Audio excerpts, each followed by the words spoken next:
Open Your Eyes is brought to you by the Belize Bank. Our country, your bank.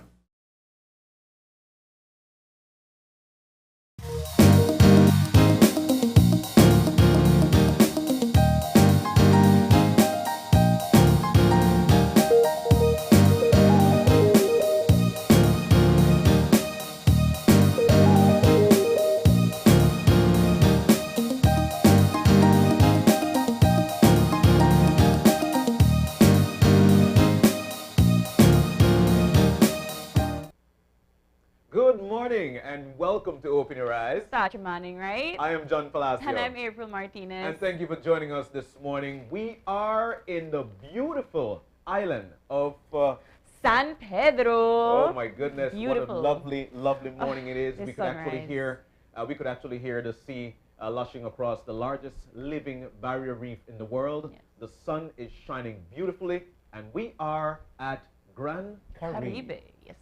So what a lovely morning it is. It is April. a lovely morning. It was a wonderful night to wake up with your sunrise and your coffee, and you hear all the birds, and people are out and about already right here in San Pedro. Definitely, people Yes. are out and about. That's just the culture here in La Isla Bonita, San Pedro. But primarily, so you might be wondering why we're here. April, what's the purpose of us being here today? Well, of course, John, we are here because we are at the annual meeting for the degraded land rights.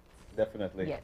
And with that said, we want to also introduce to you our first guest. And this is what's buzzing, actually, for the reason why we're here. This is what's buzzing. We want to introduce to you our first guest of the morning. And to lead us in what's buzzing is none other than the Honorable Orlando Habet, Minister of Sustainable Development, Climate Change, and Disaster Risk Management. Minister, good morning. Good morning, Minister. And welcome. Good morning, April. I needed to correct myself, Minister, because it's the meeting on restoring Yes. the degraded land in Latin America and the Caribbean. I had to Yes. make sure. Correct myself Yes, there. certainly.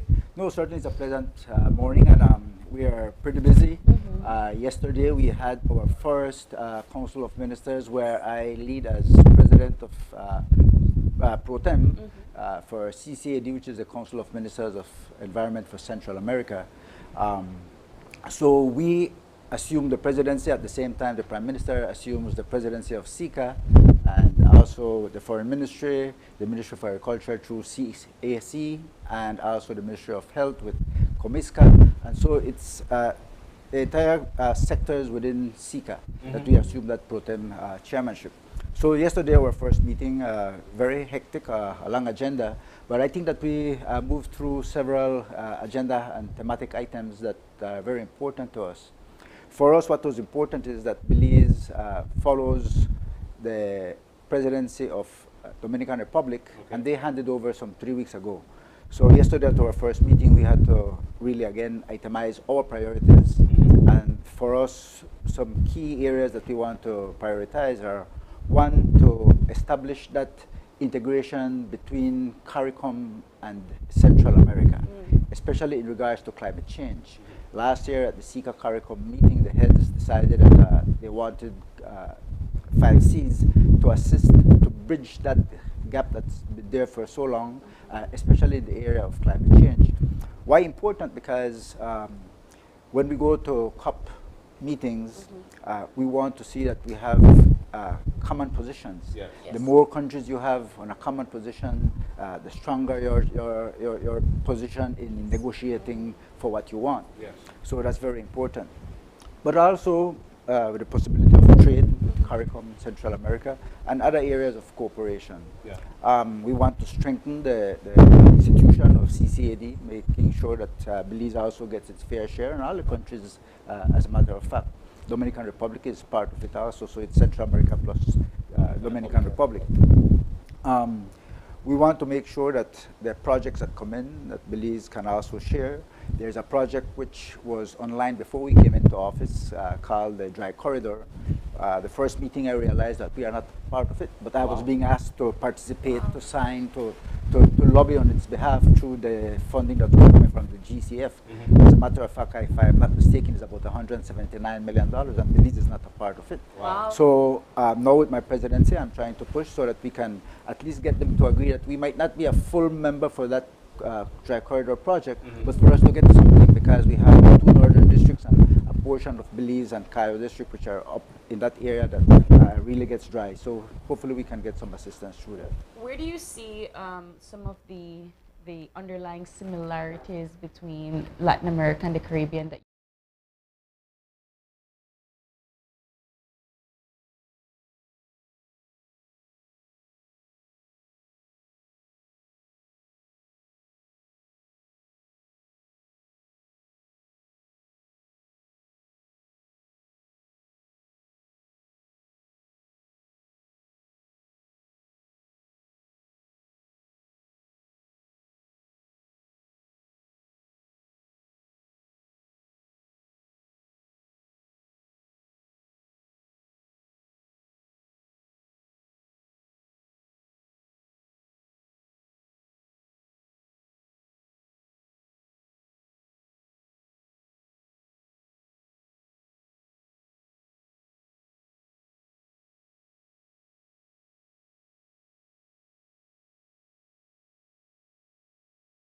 Yes. They're almost similar across the Caribbean region, Yeah. and somewhat to that extent also with Central America.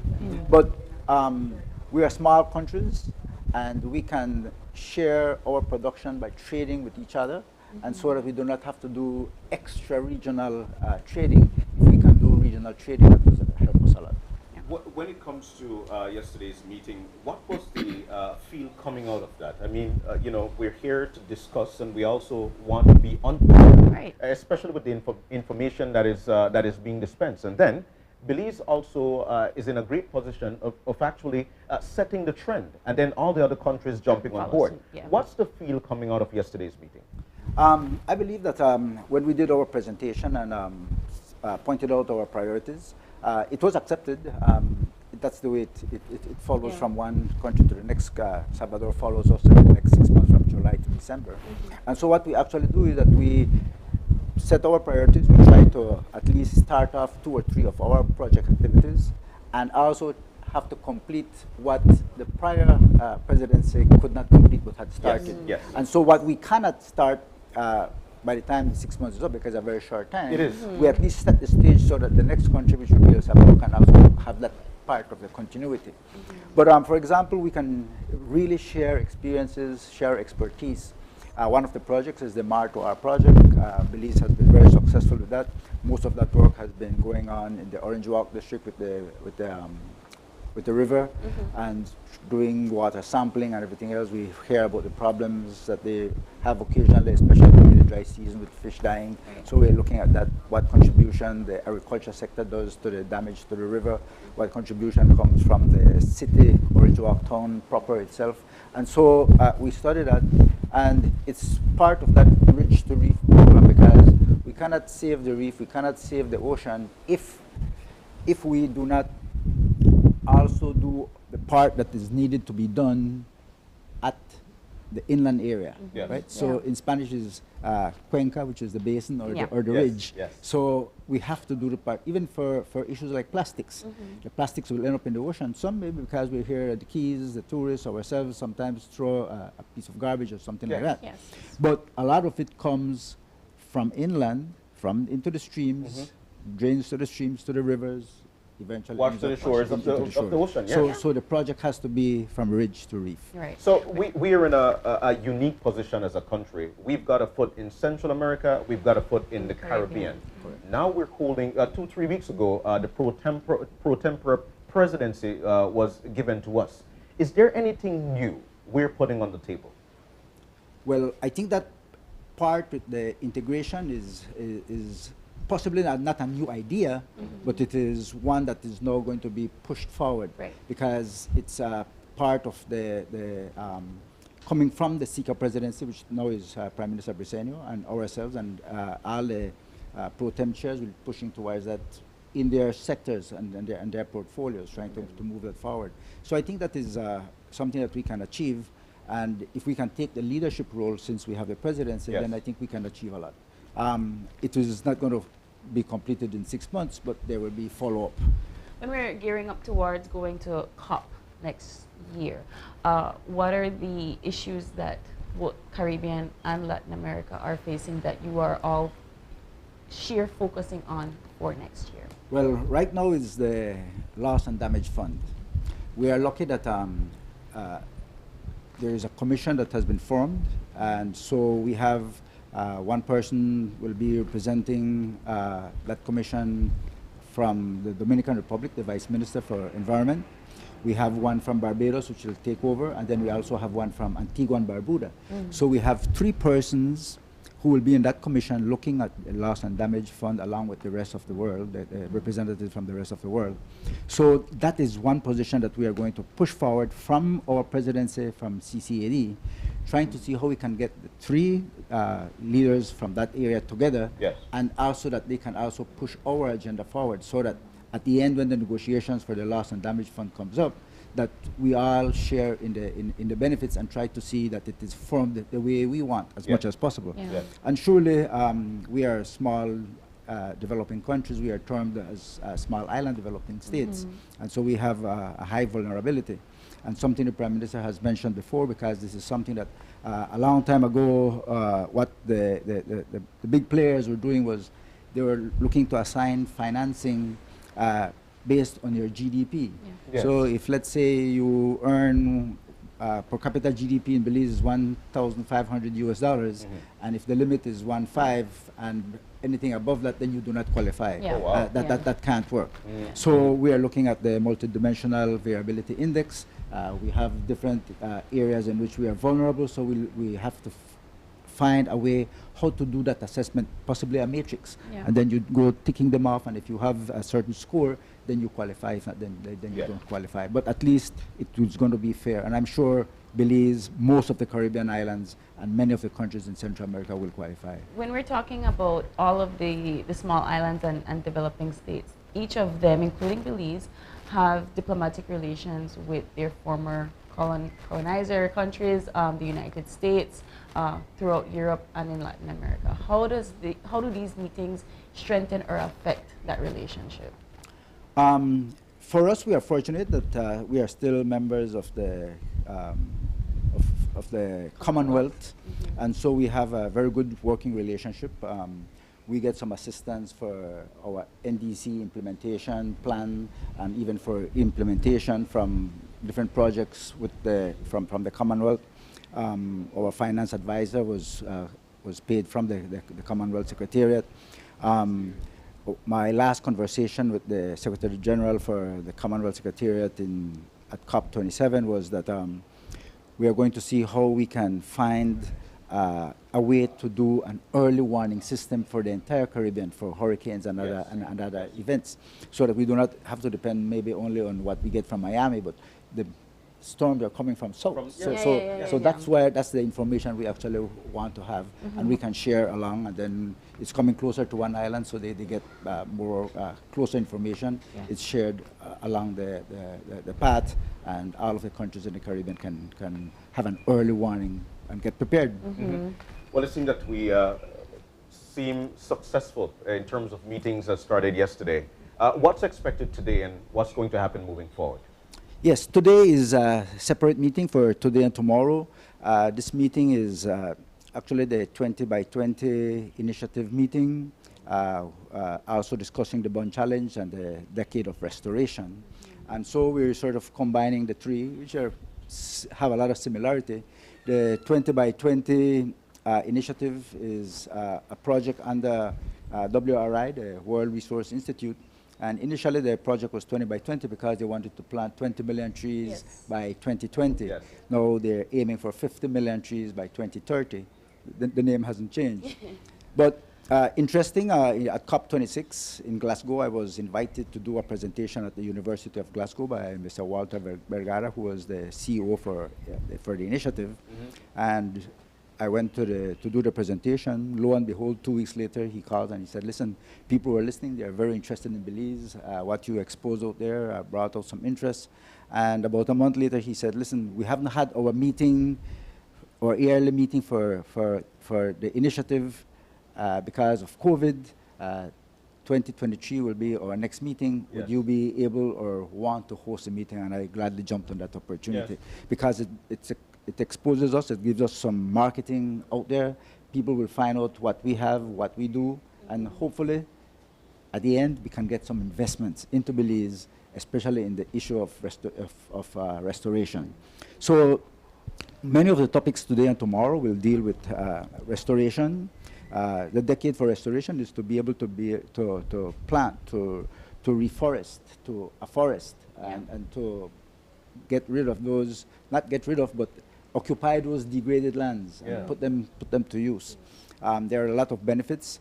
As a matter of fact, it is one way to look at it as part of the green revolution, because our economy will have to eventually, at least for some time, get into the green financing and the green revolution, because it is a way to create job opportunities. A young person can go collect some seeds, do a nursery, sell the plants, or go plant them themselves, or get some organization out there that wants to do the planting, and then they already have the seedlings, so it will provide jobs for sure. But also, we hear about carbon credits. Yes. And so planting trees increases the capture of carbon from the atmosphere. When it is measured, that carbon has value.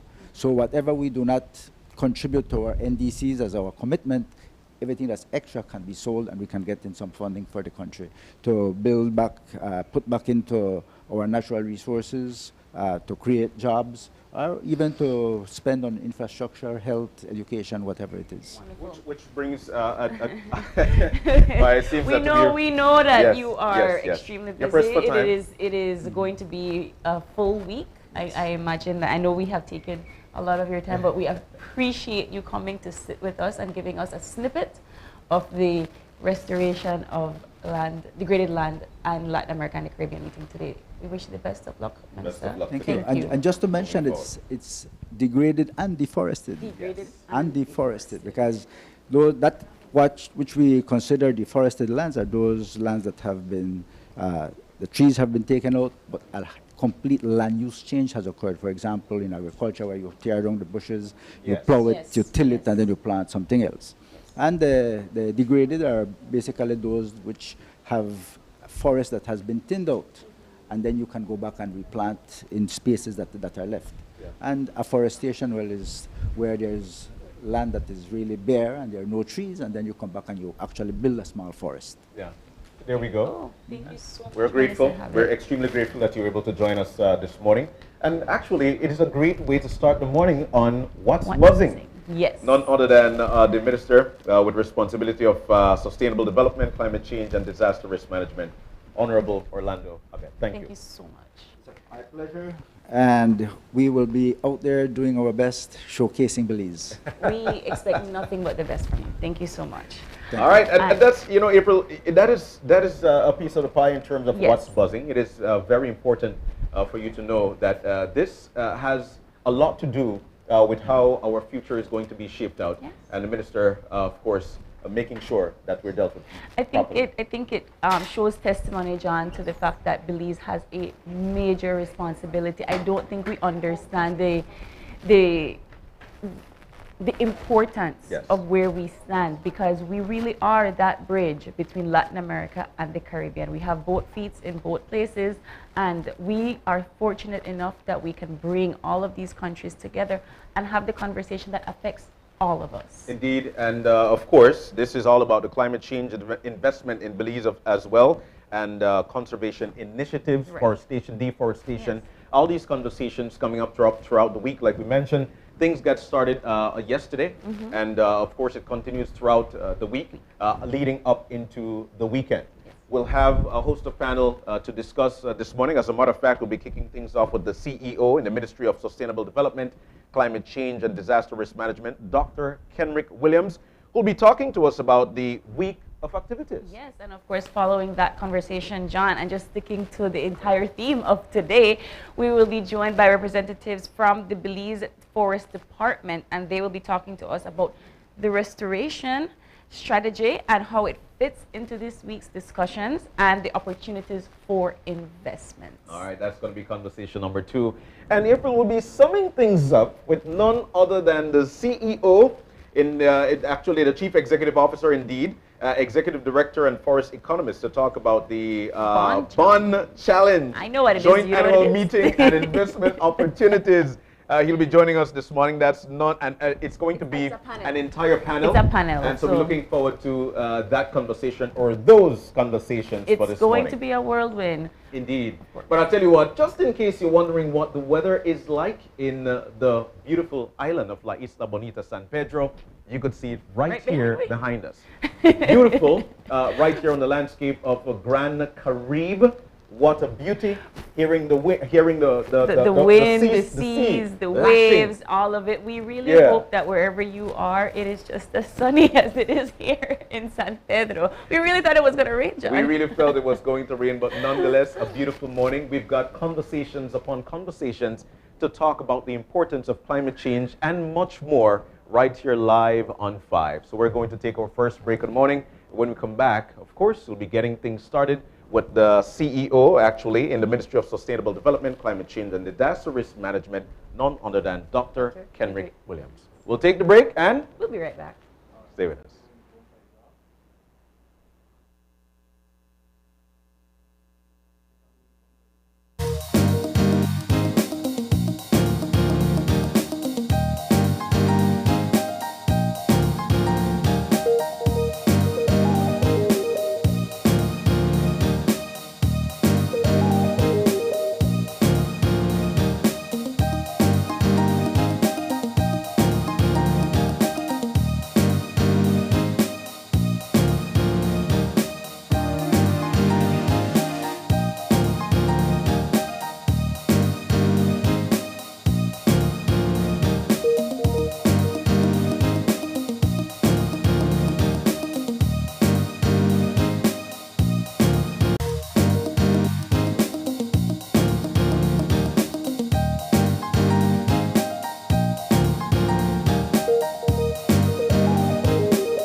Smart introduces Real Unlimited Postpaid Plans, providing customers with unlimited talk, unlimited text, and unlimited data. Now that's a real great deal. With Smart Plus, Share 1 and 2, and Enterprise 1 and 2 plans, you can talk as much as you want, text as much as you want, and for the first time ever in Belize, you can enjoy unlimited data with your postpaid plan.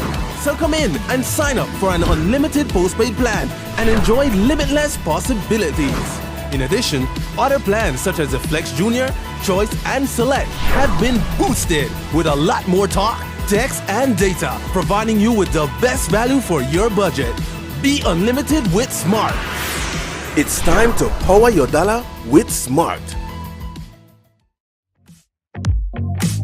We know when you're shopping, love at first sight always starts with huge savings. This Valentine's Day, say I love you with the latest gadgets and fall head over heels with our stunning Valentine's deals. Forget flowers and chocolates and surprise them with a gift they want. With budget phones starting at $55, Samsung phones starting at $319, tablets for as low as $149, speakers for only $45, smart TVs starting at only $519, smartwatches, earbuds, laptops, PlayStations, wireless chargers, and so much more. We have affordable gift options galore. Bundle your phone, tablet, or TV with an accessory and get an additional $10 discount. So visit us at any of our branches in Belize City, Belmopan, or San Pedro, or shop from anywhere using our virtual store via Facebook, Instagram, or WhatsApp at 615-5141. Stand out and gift big when you shop our affordable Valentine's Bundle of Love gift options only at Cellular World.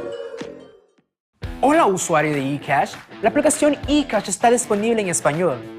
Cambiar el idioma de tu aplicación de eCash de inglés a español es rápido y sencillo. Déjame mostrarte cómo se hace. Primero, abre tu aplicación eCash. Introduce tu PIN. Toca el icono More en la parte inferior de tu pantalla. Selecciona Security. selecciona Language y luego selecciona Spanish. Vuelve a introducir tu PIN y ya está. Tu aplicación de eCash está ahora en español y puedes seguir disfrutando de tu cartera digital eCash. La aplicación eCash de Belize Bank te hace la vida más fácil.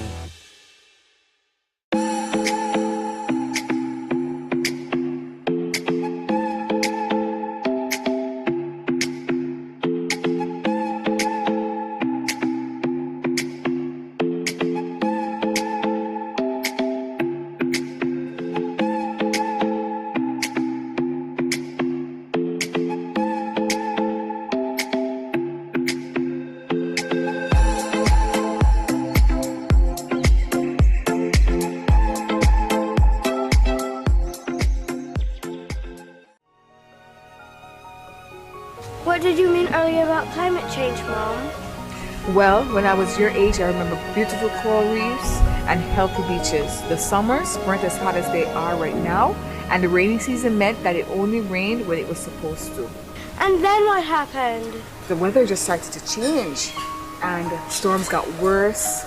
Coral reefs started to die because the ocean was getting too warm, and crops started to die because there was not much rain. You know, we realized as adults that we were doing something that was causing this.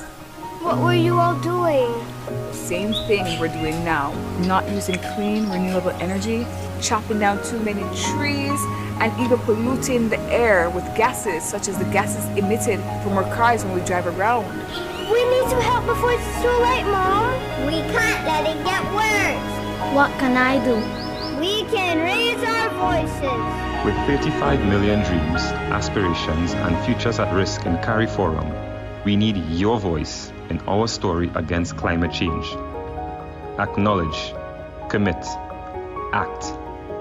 This message is brought to you by the Caribbean Community Climate Change Center under the Intra-ACP Global Climate Change Alliance Plus program and is funded by the European Union.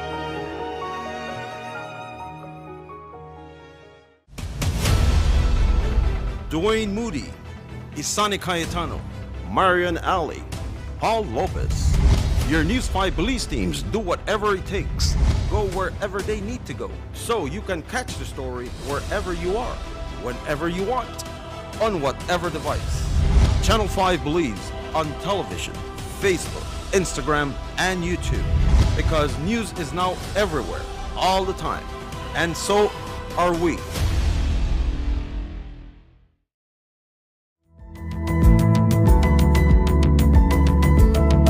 Smart introduces Real Unlimited Postpaid Plans, providing customers with unlimited talk, unlimited text, and unlimited data. Now that's a real great deal. With Smart Plus, Share 1 and 2, and Enterprise 1 and 2 plans, you can talk as much as you want, text as much as you want, and for the first time ever in Belize, you can enjoy unlimited data with your postpaid plan. So come in and sign up for an unlimited postpaid plan and enjoy limitless possibilities. In addition, other plans such as the Flex Junior, Choice, and Select have been boosted with a lot more talk, text, and data, providing you with the best value for your budget. Be unlimited with Smart. It's time to power your dollar with Smart. We know when you're shopping, love at first sight always starts with huge savings. This Valentine's Day, say I love you with the latest gadgets and fall head over heels with our stunning Valentine's deals. Forget flowers and chocolates and surprise them with a gift they want. With budget phones starting at $55, Samsung phones starting at $319, tablets for as low as $149, speakers for only $45, smart TVs starting at only $519, smartwatches, earbuds, laptops, PlayStations, wireless chargers, and so much more. We have affordable gift options galore. Bundle your phone, tablet, or TV with an accessory and get an additional $10 discount. So visit us at any of our branches in Belize City, Belmopan, or San Pedro, or shop from anywhere using our virtual store via Facebook, Instagram, or WhatsApp at 615-5141. Stand out and give big when you shop our affordable Valentine's Bundle of Love gift options only at Cellular World. Hola usuario de eCash, La aplicación eCash está disponible en español. Cambiar el idioma de tu aplicación de eCash de inglés a español es rápido y sencillo. Déjame mostrarte cómo se hace. Primero, abre tu aplicación eCash. Introduce tu PIN. Toca el icono More en la parte inferior de tu pantalla.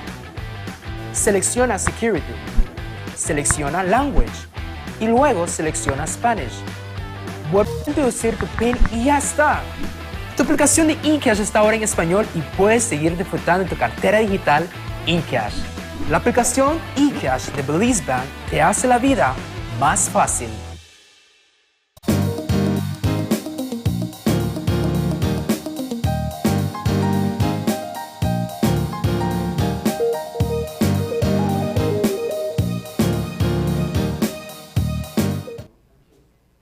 And welcome back to Open Your Eyes. Yes, And we're now moving into our first conversation. segment for the morning. We are actually joined by Dr. Kenrick Williams.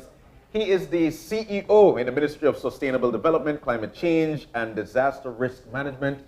CEO, good morning and welcome. Good morning, and thanks for having me. You look like you're enjoying the nice sea breeze here at Grand Carib. I have not much time to enjoy the sea breeze, but it's been nice nonetheless. But it's good that you can hear it, right? Indeed, that means indeed. that we've enjoyed the goodness that our country has to offer.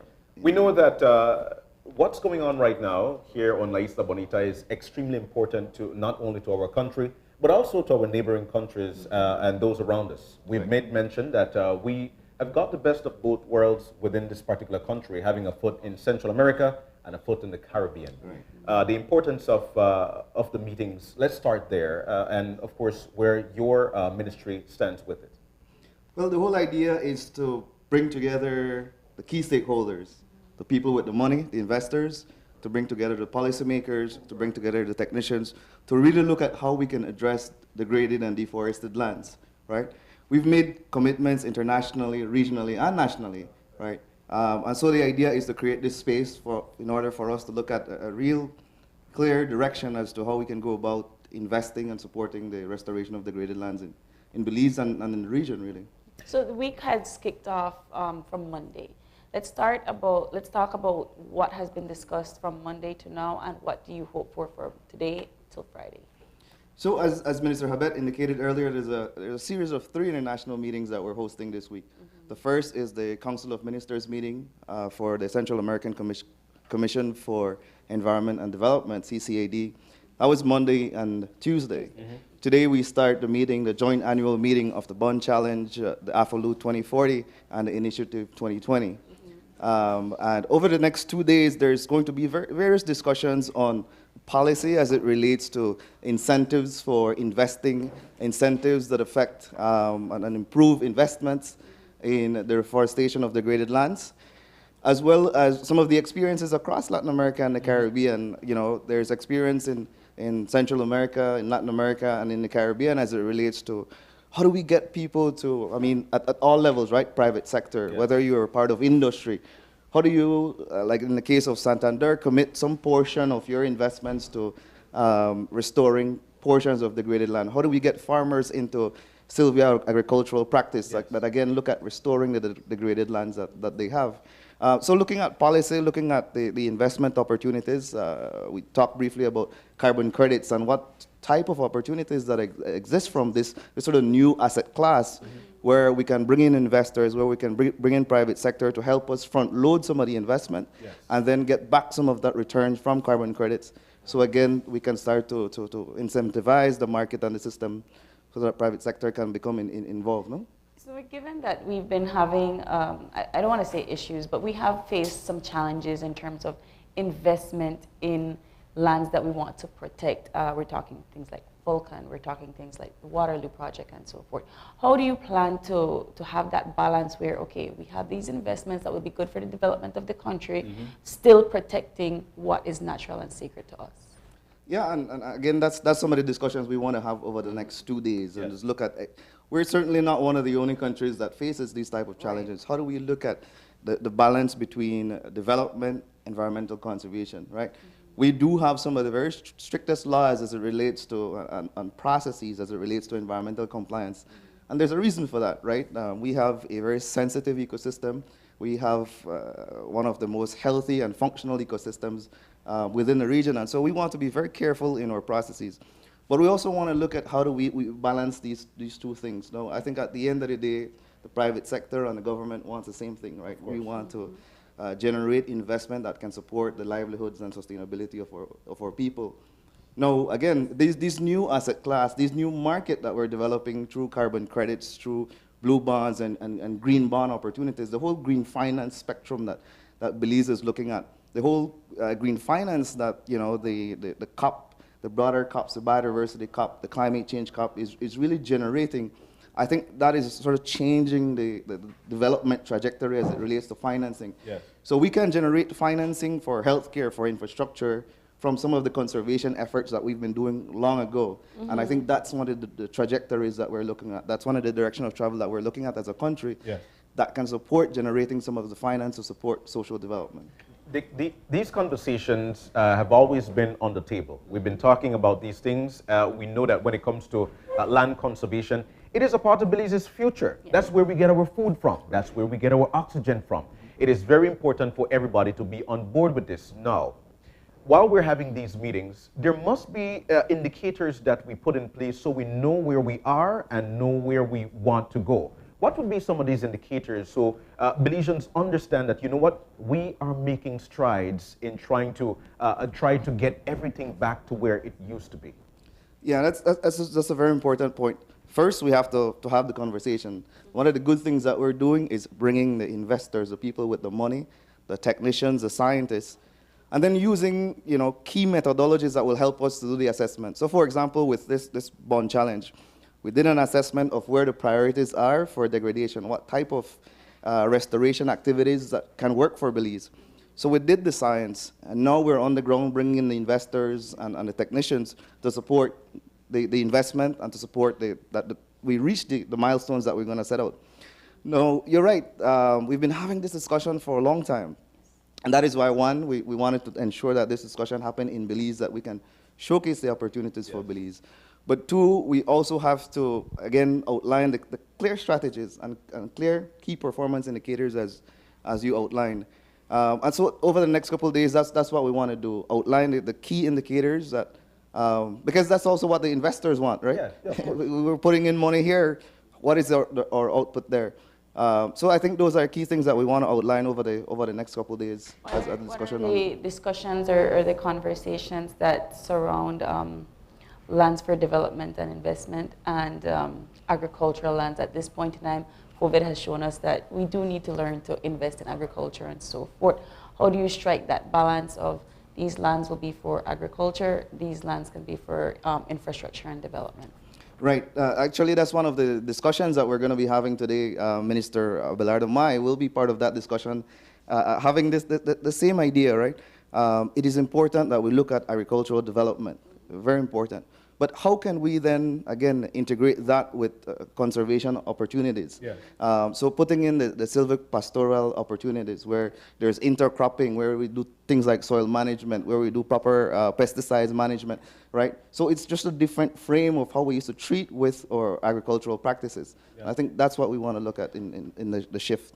Are there any conversations or strategies for community engagement, particularly, you know, indigenous communities that have been doing traditional practices for many, many years? This is their land, they know what it is, and they understand the implications of climate change as well. Are there any discussions about community engagement? There certainly is, and as a matter of fact, again, one of the discussions we're going to be having, one of the highlights we're going to be having over the next 2 days is the Yakshe Conservation Trust is a partner with the Forest Department in achieving this at the community level. So we're going to be sharing that experience this morning with the Forest Department and the YCT as to this example, because the important thing is that, again, we're having these theoretical discussions and maybe these scientific discussions, but how does that trickle down to the impact at the community level? How does the community engage? How does the community benefit? Again, back to the discussion on carbon credits. How do they see some of these real benefits based on the conservation and investment efforts that they have been making? So we're going to showcase that this morning, the case of these communities around the Maya Mountain North Forest Reserve. Yes. And again, hopefully these are some of the opportunities. Belize share its example.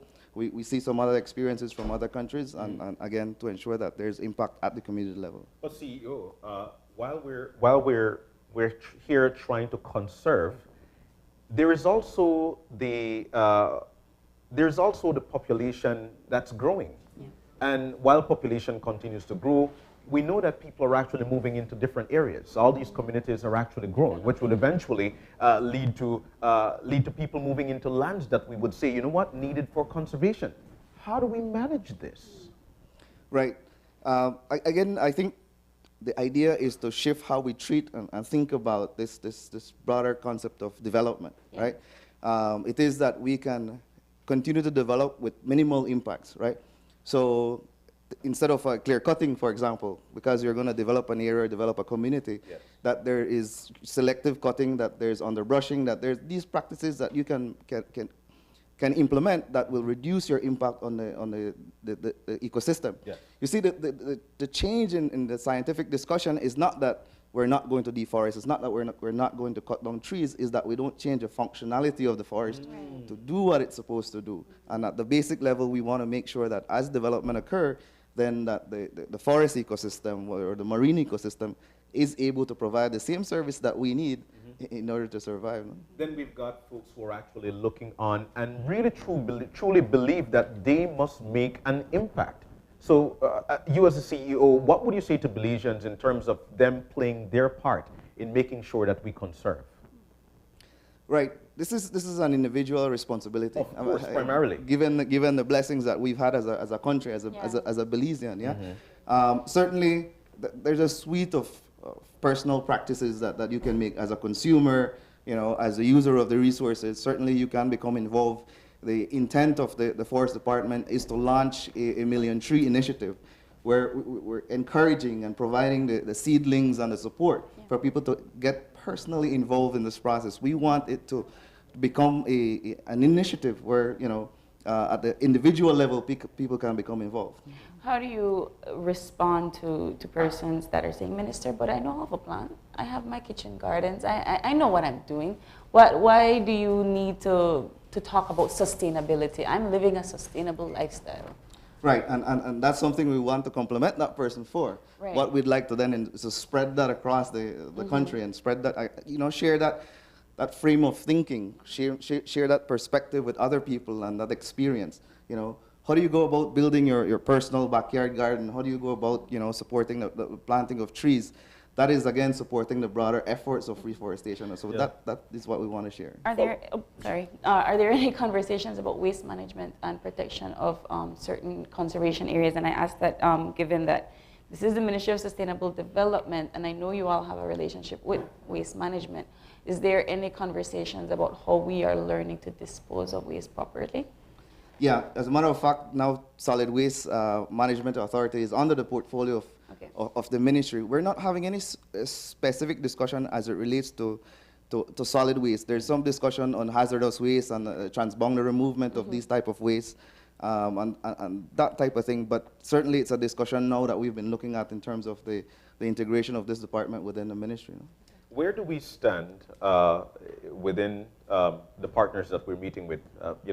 Where do we stand as a country with respect to climate change and disaster risk management? Are we at a lead as a country now that we've got the pro tempore presidency?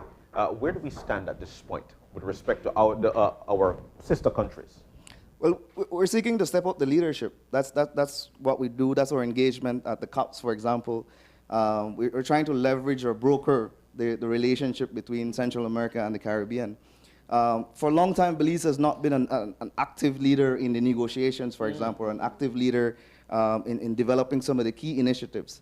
So, for example, while at COP26, COP27, Minister Habet led on some important discussion for the region as it relates to climate finance, as it relates to loss and damage, and supported the negotiations for the region and even for SIDS, the SIDS bloc, which is the 32 countries as part of the negotiating block of COP.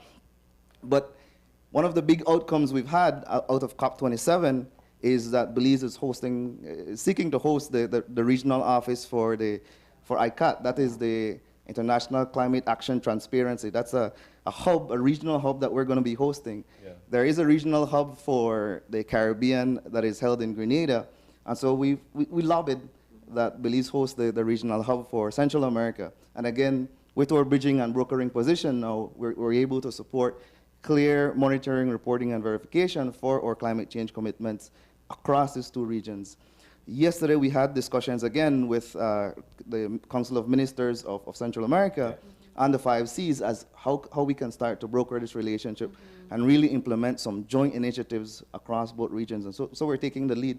A lot of countries like the Dominican Republic and Panama, they're very keen on this because they've wanted to work with the CARICOM partners, but there's nobody taking on that leadership. And so now with the pro temp presidency, Belize has taken on that leadership to broker that relationship. No? Are you able to share with us some of these initiatives that we're trying to put forward, especially during this week? Certainly. I think as Minister indicated, the Loss and Damage Fund is a very critical one, right? That's an outcome of COP27. And so Belize is now going to be leading the discussion for both sub-regions. The Dominican Republic has a seat on the Transitional Committee from January to June, and Antigua and Barbuda and Barbados will be having a seat on the Transition Committee for the next 6 months of the year. So Belize now having the leadership of the pro temp presidency of CCAD is now going to be leading discussions for these two sub-regions. What do we want this fund to look like? It should be different from a GCF or an adaptation fund, the existing funding mechanism. It should be accessible. It should be, so Belize is leading those discussions during this week here in Belize as it relates to what that looks like. Okay. So those are some of the things that we're taking on in terms of the leadership. Certainly the issue of climate finance remains front and center on the discussion. The same thing, right? Accessibility to climate finance, ensuring that we look at regional opportunities for us to access through 5 Cs and some of these agencies to serve as implementing agencies for the country. So while we like the support of World Bank and the UN system, we think that there are regional organizations that can continue to support our implementation. How do we go head to head with the larger countries that are, of course, spewing more emissions into the air? They're the ones that are creating a larger carbon footprint than the small islands are, the small developing states are. How do we band together to, I guess, stand up to the big man? And that's what we're trying to do. So there are these negotiating blocks in which Belize negotiate. So first, as part of CARICOM, as part of SICA separately, as part of the AOSIS, the Alliance of Small Island Developing States, right? Those are positions through which we reflect our positions and band together as countries with similar experiences, with similar vulnerabilities in the broader negotiating bloc. What Belize is trying to do is to again, lever these positions. We're part of CARICOM, we're part of SICA. SICA is not part of AOSIS, or several of the members are not part of the AOSIS Alliance, they're part of the Latin American Alliance. And so in being able to bring together SICA in the discussion, in being able to leverage position between SICA and CARICOM, then we scale up, the joint positioning, and we sort of improve the regional positioning in terms of the negotiation and say, okay, instead of just SICA or instead of just CARICOM separately, we're looking at 60 million people, the voices of 60 million people versus these two subregions very separately. And then of course, when we scale that up to the Alliance of Small Island Developing States, the SIDS nations, then we have a broader voice and a bigger voice. That's not as easy said and done as said, right? That's a very difficult leveraging position. We have to be lobbying our members because the big nations, they're constantly lobbying and brokering their own position with these other countries. So it's a difficult task, but as a leader, we're trying to, again, serve in this space and see how we can push some of these joint initiatives and joint positions. Why should the average Belizean care about this meeting? I think that we're looking, again, in the most simplest sense, the health of our forest ecosystems, the health of our environment affects every one of us in the most basic sense, right? Or livelihoods, or jobs, or, or health. And we saw that through COVID, right? There's a direct linkage between the health of the environment. We know where COVID COVID came from. This whole idea of zoonosis and, you know, transfer of disease from animals to humans. So the health of our environment is very critical. The health of our forest ecosystem is very critical to that. And so we think that is why we have to make these initiatives known to the Belizean, to the average Belizean, what it is, why is it that we're doing, and the impact that we're trying to make. Yeah. And you know, it is so important for people to understand, and this is one of the things that we continue to spew in the for the fact that this is not only on government. Yeah. This is not only on the sea. It is on all of us, and for that reason, we try to dispense the information so people could understand. I continue to say the buy-in is the biggest part of it. Right. What's going to take place today and moving forward? So there's going to be some of these policy discussions as it relates to, and sharing of experiences as it relates to reforesting degraded lands.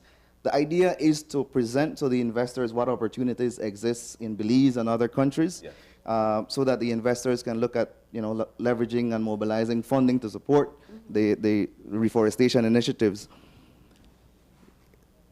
After these 2 days of discussion, this 150 or so guests leaves, and on Saturday we host a meeting of the Ramsar Convention. So that's the Ramsar Convention is a convention on the UN Convention on Wetlands, and so that's a very separate discussions we're going to be having in terms of the health of wetlands. We're going to looking at the state of wetlands in Belize, and that's going to be followed by a workshop and a training for technicians across Latin America and the Caribbean in terms of the broader convention, in terms of the same framework for negotiation, as well as initiatives on green laws and the environment, and where opportunities exist to strengthen the management of wetlands. So in Belize, we have 2 wetland sites, the Crooked Tree Wildlife Sanctuary, as well as the Sarsoon Temash National Park in southern Belize. We're also looking at another opportunity through the Hopkins wetland, and opportunities to support and manage that wetlands. You know, wetlands serve as a basin, right? As these very important basins that host water, especially in times of flooding and severe rain, right? And it has its own unique ecosystem. And so just think about the Florida Everglades. I think a lot of people can think about that. But if you come closer to home and think about the Crooked Tree Lagoon and that ecosystems, you know, it's a very healthy ecosystem. So the discussion on Saturday and thereafter then looks at the protection of wetland ecosystems. What are you looking forward to the most for this week? We walk away with some money. So certainly the idea, again, is to bring the investors on the ground, show the opportunities in Belize, and leverage some real positions for investment. So tomorrow, Minister Habet and I will be having several bilaterals with these partners, these investors, to discuss the opportunities for investment in Belize. And again, we want to ensure that people are excited about the opportunities that exist in Belize, the different branding that Belize is bringing, the difference, you know, in terms of the impact when you invest in Belize, and then improving the new asset class in terms of green finance and opportunities from that. All right. We're so grateful that you were able to join us. None other than Dr. Kenrick Williams, CEO in the Ministry of Sustainable Development, Climate Change, and Disaster Risk Management. Thank you. We know that you've got they're all busy. Important meetings coming up, and we know that you're going to be very busy throughout the week. Thank you so very much. We wish you the best of luck. Thank you so much, and thanks for having me. All right. We're about to take a break. We're coming to you live, OIE coming to you live from Gran Caribe in La Isla Bonita, San Pedro. The discussion will continue. Now, you did mention opportunities for investment. That is the next conversation. We'll be joined by 3 wonderful ladies to talk to us about investment when we come back. Stay with us.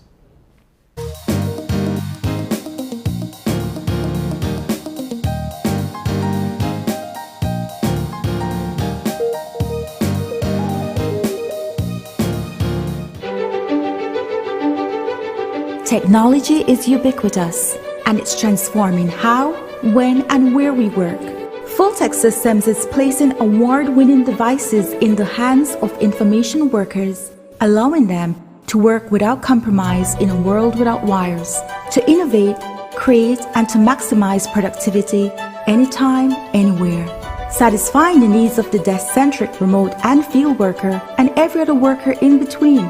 We are providing the industry's best devices to businesses going through the process of digital transformation. Partner with us today to provide the solutions that will allow your employees to work effectively and efficiently to enhance your customers' experience.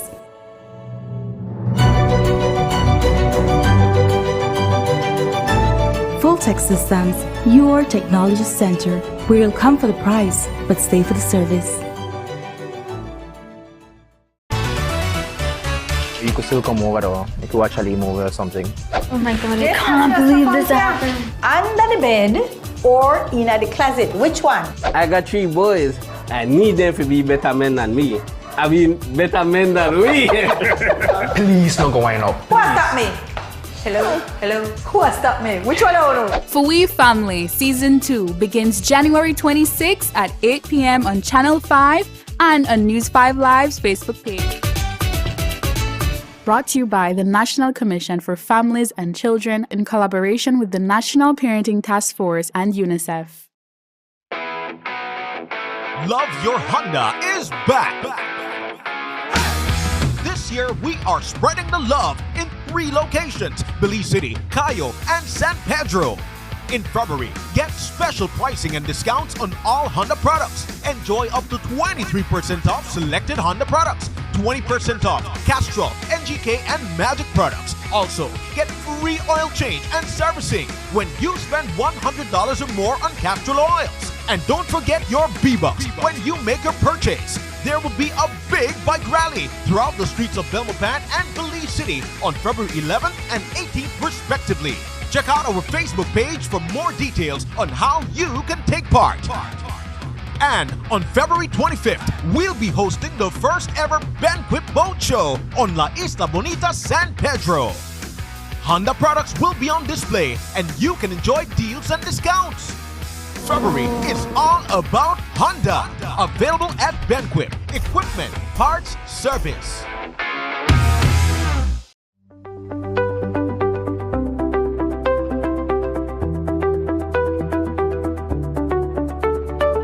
The government of Belize, in keeping with its Plan Belize agenda, has focused on health as a pillar of meaningful development. Within 2 years in office, 3 new health facilities were constructed and opened. The Maria Crawford Health Center, fully furnished and equipped, now serves the over 1,500 residents of Crooked Tree. In Keycocker, a state-of-the-art modern health center is now open to serve residents and visitors, a first for the island. The new Belmopan Polyclinic was also opened in 2022, offering outpatient services, maternal and child health, dental and mental health services to residents of Belmopan and surrounding communities. Construction of the San Pedro General Hospital is scheduled to start this year. This is governance for the people. This is government delivering on Plan Belize.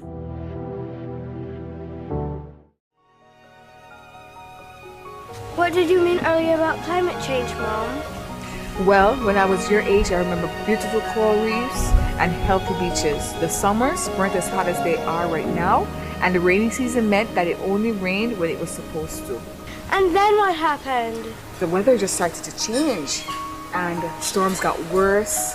Coral reefs started to die because the ocean was getting too warm, and crops started to die because there was not much rain.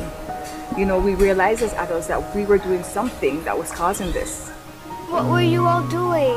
The same thing we're doing now. Not using clean, renewable energy, chopping down too many trees, and even polluting the air with gases such as the gases emitted from our cars when we drive around. We need some help before it's too late, Mom. We can't let it get worse. What can I do? We can raise our voices. With 35 million dreams, aspirations, and futures at risk in CARI Forum, we need your voice in our story against climate change. Acknowledge, commit, act. This message is brought to you by the Caribbean Community Climate Change Center under the Intra-ACP Global Climate Change Alliance Plus program and is funded by the European Union.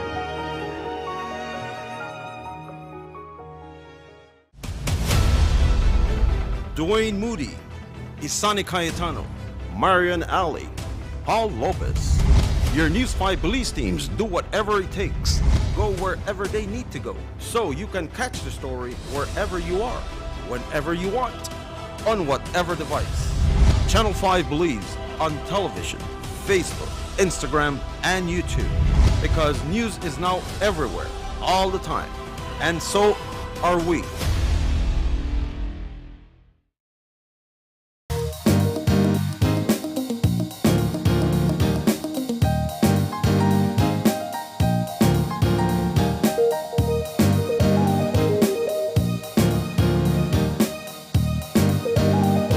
Welcome back.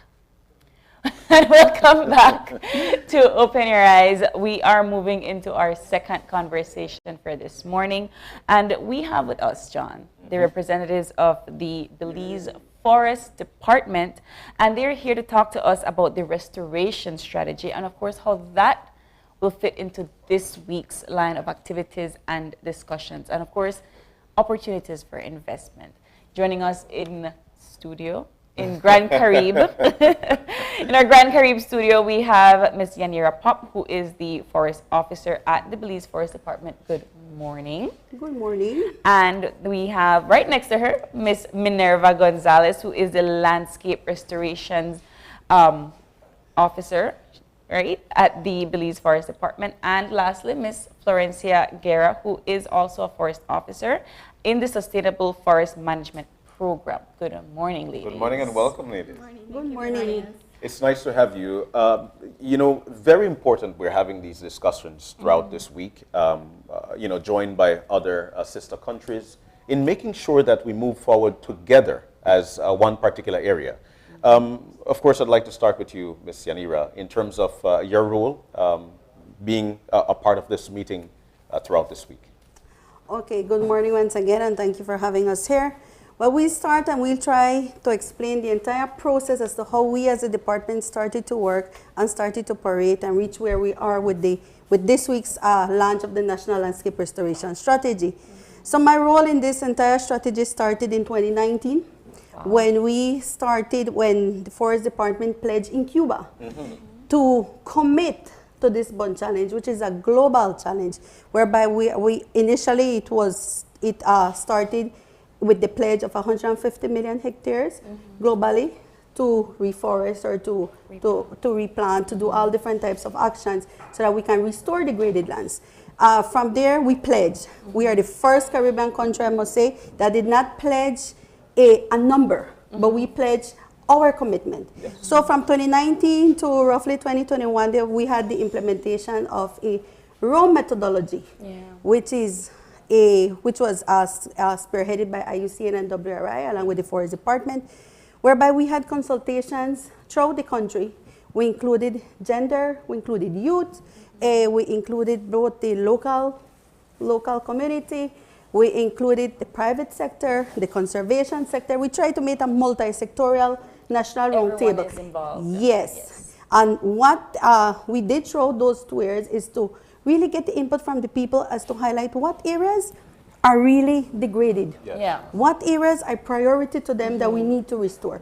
So that process then led us to what was the bond challenge, whereby we had the results of the entire methodology basically gave us a map that showed the different priority areas that we had. So that was a foundation that we needed as a country. Yeah.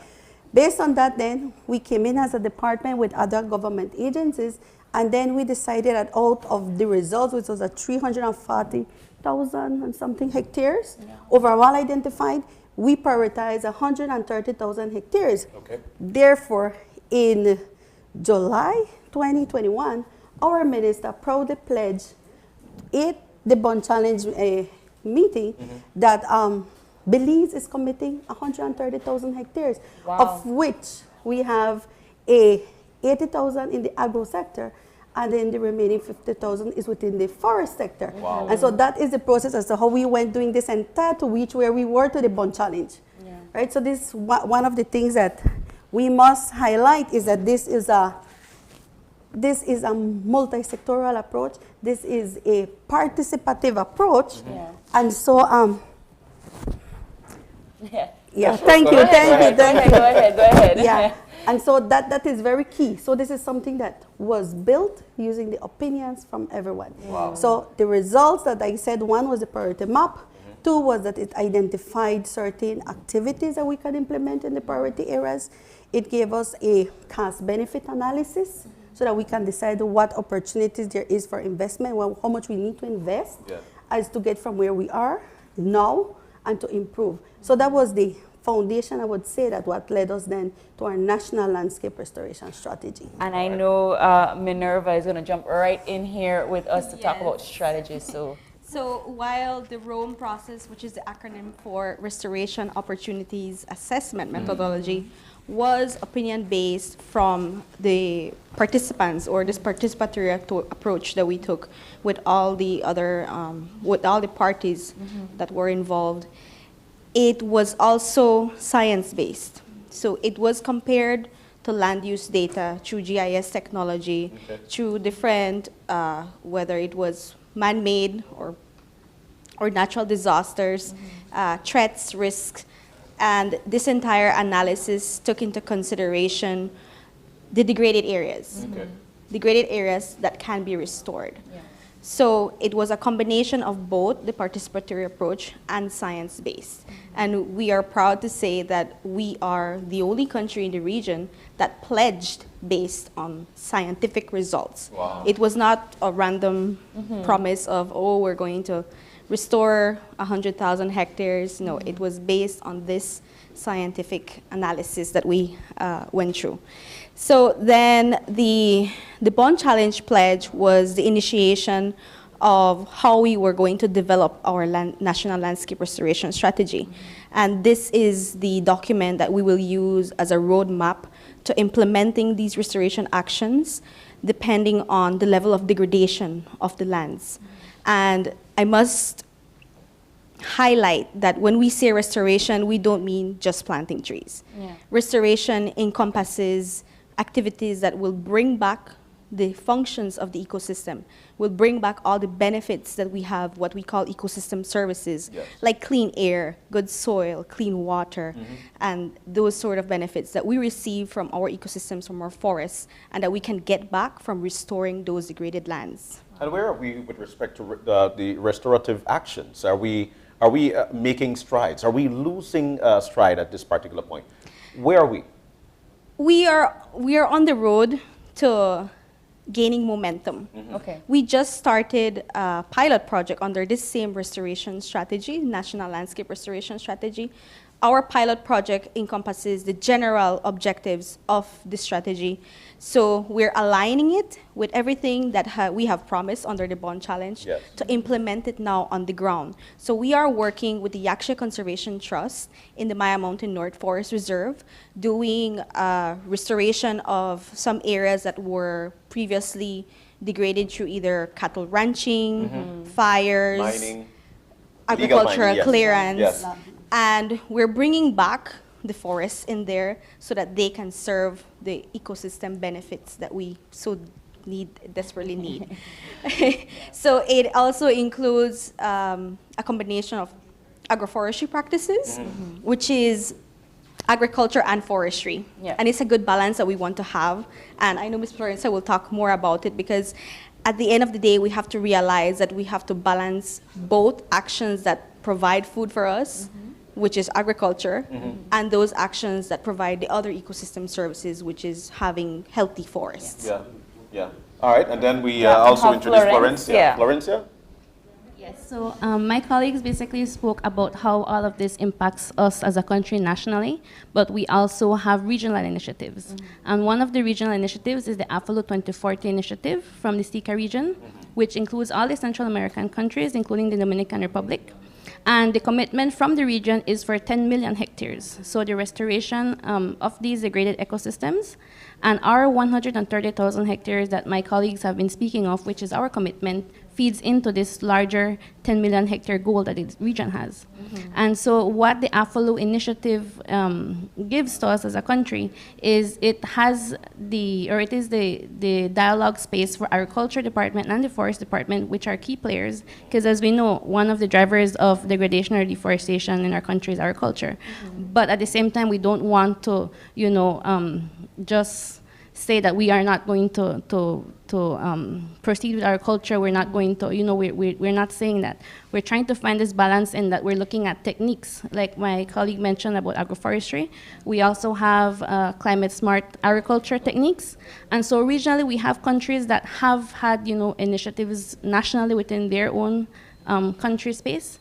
And so the dialogue is that we learn from them. We are able to get what their experience was and see whether or not it applies nationally, and there is that technical capacity and exchange among countries, which is very essential. Yeah. It's not just Belize, having these initiatives and on our own trying to meet this goal, but having the other countries assist us with this, and it really being an integrated approach regionally, and it gives a more bigger picture as to how this 130,000 hectares would complete that goal. Ladies, I applaud the initiative. I really respect the fact that we have been able to make this pledge and stand by it based on our own research.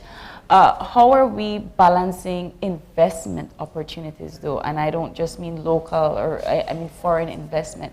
How are we able to sell land and to ensure that it's not going to wipe away all of this wonderful progress that we've been making over the years? So the general idea is that we have found incentive-based methods in order to have farmers be able to use their land for agriculture, but also, like I mentioned before, have that forestry component. Yeah. So there are many examples in country occurring already. We have teak plantations. Teak is a kind of lumber that is exported, but there's citrus in between the rows. And they have a secondary income while the teak is still growing as trees that they will be able to export in 20 years. Yes, that is just one example. There are many other examples in our strategy, in the National Landscape Restoration Strategy, it's a very long word, that we have highlighted as incentives for different sectors. The citrus sector can incorporate different kinds of crops or products that they can use or plant in that same land that they're already using for many years and will continue using them for years to come, but they will also have that secondary profit or income as well. Which of course is that's a clever mix, because if you know that we're planting teak, it's going to be about 20 years, but we're still reaping from the citrus that is being grown there. What part of the country would you say we're seeing this mostly highlighted? I've seen it in the south, in Punta Gorda. Yes, I've seen it Sound personally. like it sounds I'm not from there, but I've seen it. Is there any strategy in your plan to combat things like the diseases that are affecting the citrus plants at the moment? I think that is an approach that the agriculture department would take, or the Baja. I think it's Baja. Yes, our interest lies in more the productive sector. Yes. How can we ensure that the people who are already using this land either increase their production, increase efficiency of the land that they are using, as well as, like I said before, having that secondary income.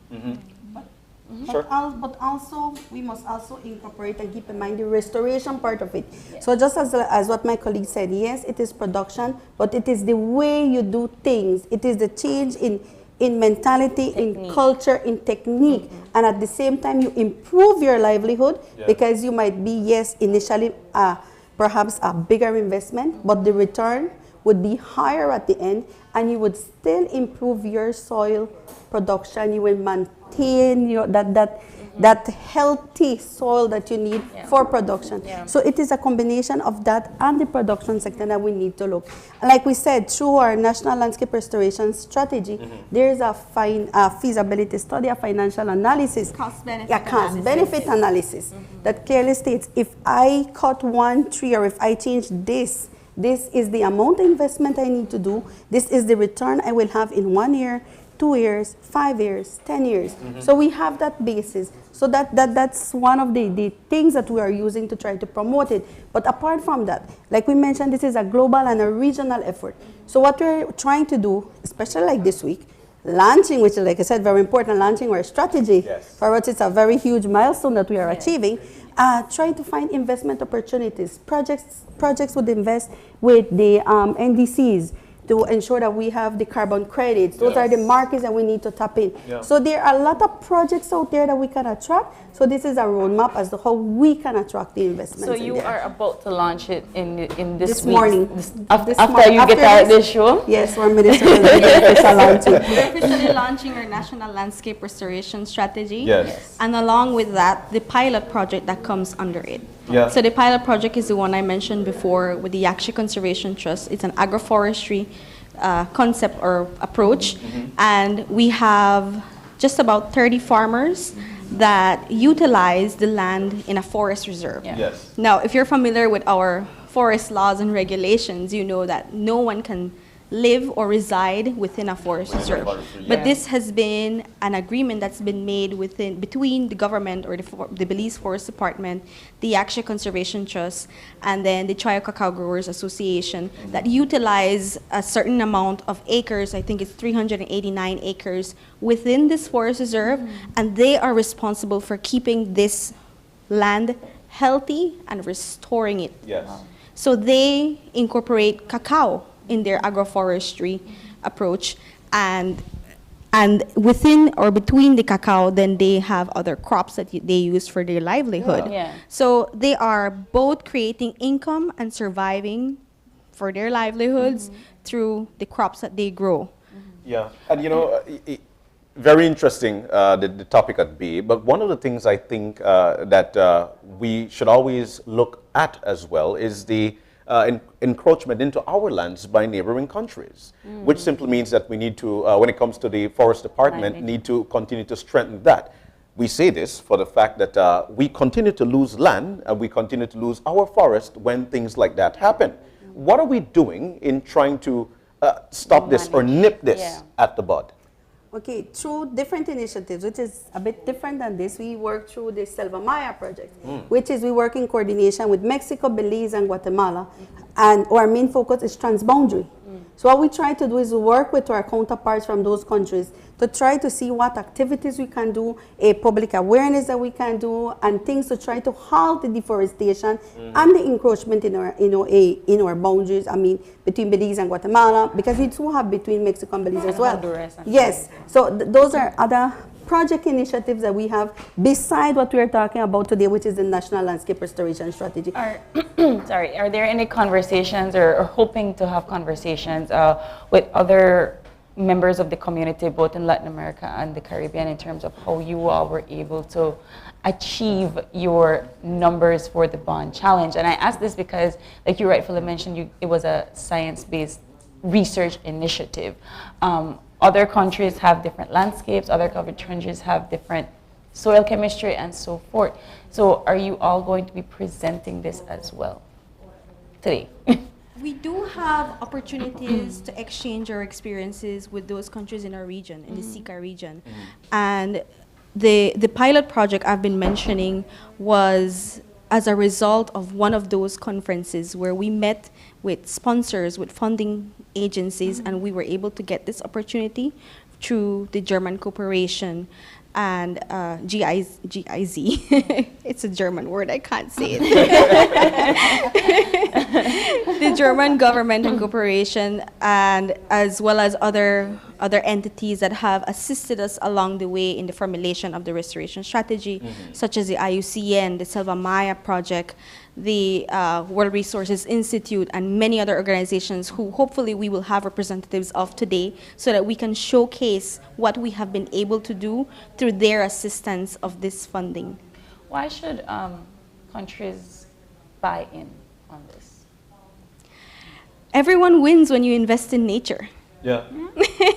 I agree, but also, yes. I think one of the key things is the livelihood aspect of it. If we continue degrading our lands, if we continue degrading our forests, at the end we won't have where we can plant, how we can survive. So I think that is one of the bottom lines that we do have to, that is something that we need to ensure. Protecting our forests will, or our lands as the agro and forest landscape, will actually help us improve our livelihood. Do you feel that investors see Belize as the right place to invest? I feel, yes, it's a very good question. My personal opinion, I believe yes. Yes. Because we have, one, it is small. We have a bit of challenges in maybe some of our laws, but we have this niche, we are at the center whereby we are very well advanced when it comes to scientific-based protocols. So I think that, yes, they do see it as a place that we can invest, both looking like what CEO mentioned earlier at the mangrove sector. We have the wetland sector, we have the forest sector, so we're looking at a very good combination of both marine and terrestrial. So yes, I do believe that it is a very strong area for investment. Well, fortunately, the National Landscape Restoration Strategy encompasses all those ecosystems because mangroves are forests too. Of course. Yes, they are. So it encompasses those different ecosystems such as pine savannas, broadleaf forests, the coastal ecosystems such as the mangrove forest, and it provides different opportunities to do restoration, and those are also opportunities for investment. We are moving into the era where we want to introduce Belize into the carbon market, where we can be able to sell carbon credits. And well, yes, sell them, because we won't be buying them. We have enough forests to sell them.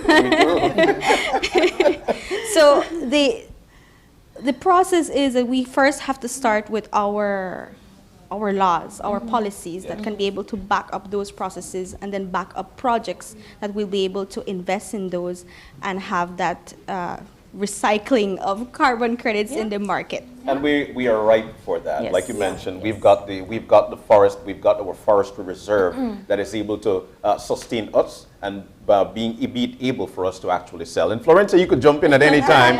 But what is expected at today's launch? I mean, this is a big one for us. This is a big opportunity for this country. What is expected at today's launch?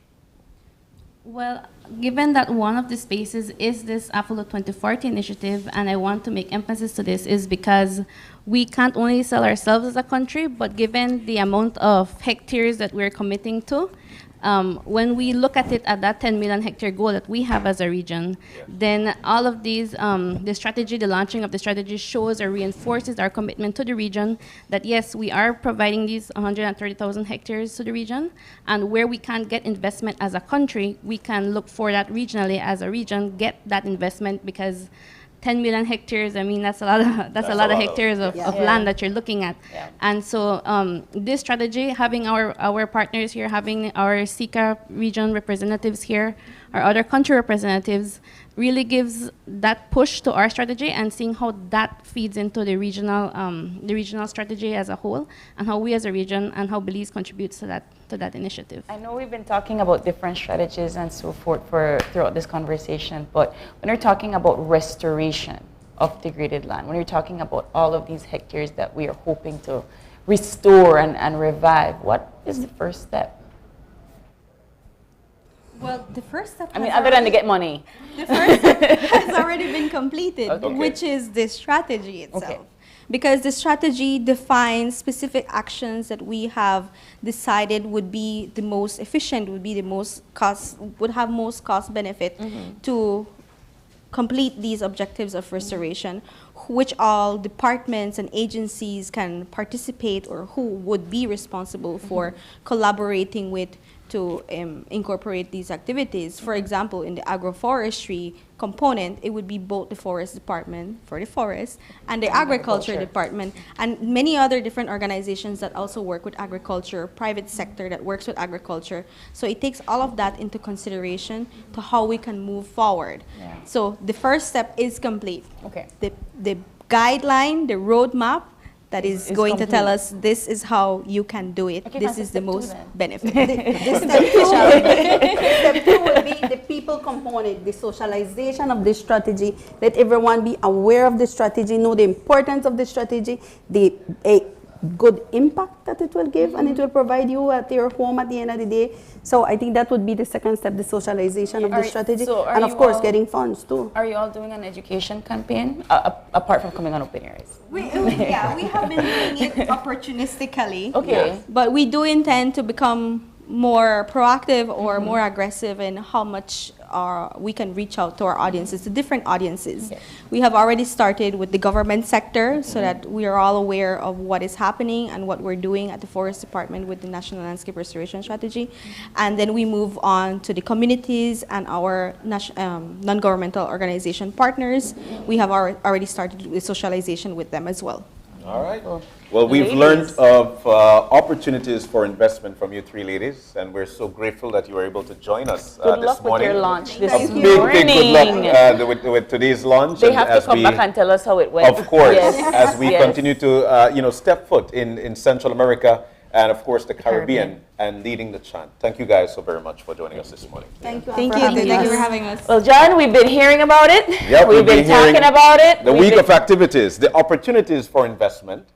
And the name, the words that have been ringing in our ears since we got here. The Bond Challenge. That's the conversation that will happen. We'll have a big panel on here to actually discuss that when we come back. Stay with us.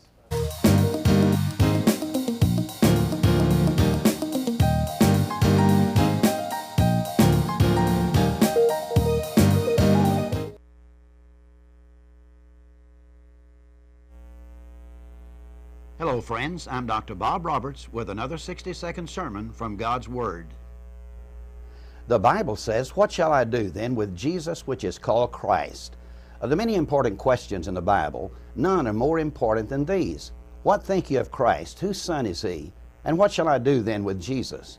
The answer to these questions can determine where a person will spend eternity. In 1987, the Minnesota Twins baseball team won the American League pennant for the first time in 22 years. More than 50,000 people crowded into the Metrodome to welcome their victors home from Detroit. Banners were waving, horns were blaring. The crowd was cheering. The players were surrounded by members of the news media. One reporter in the crowd called out to Greg Gagne, the Twins' star shortstop, and commented, "This has got to be the greatest moment of your life." Quietly, Gagne replied, "Actually, no. That was a moment I asked Jesus Christ into my life." The greatest decision that anyone ever makes is when they do what Greg Gagne did. Read God's Word and answer how you too can make this important decision. Today's 60-second sermon has been presented by Christian Foundations of Faith in cooperation with the Baptist churches in your area.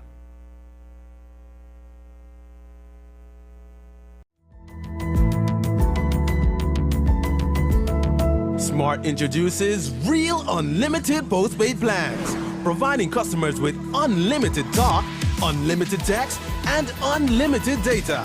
Now that's a real great deal. With Smart Plus, Share 1 and 2, and Enterprise 1 and 2 plans, you can talk as much as you want, text as much as you want, and for the first time ever in Belize, you can enjoy unlimited data with your postpaid plan. So come in and sign up for an unlimited postpaid plan and enjoy limitless possibilities. In addition, other plans such as the Flex Junior, Choice, and Select have been boosted with a lot more talk, text, and data, providing you with the best value for your budget. Be unlimited with Smart. It's time to power your dollar with Smart.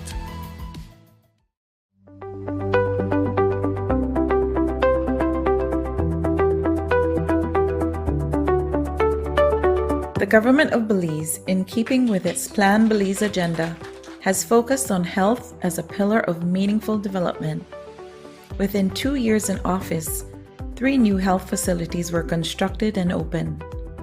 The Maria Crawford Health Center, fully furnished and equipped, now serves the over 1,500 residents of Crooked Tree.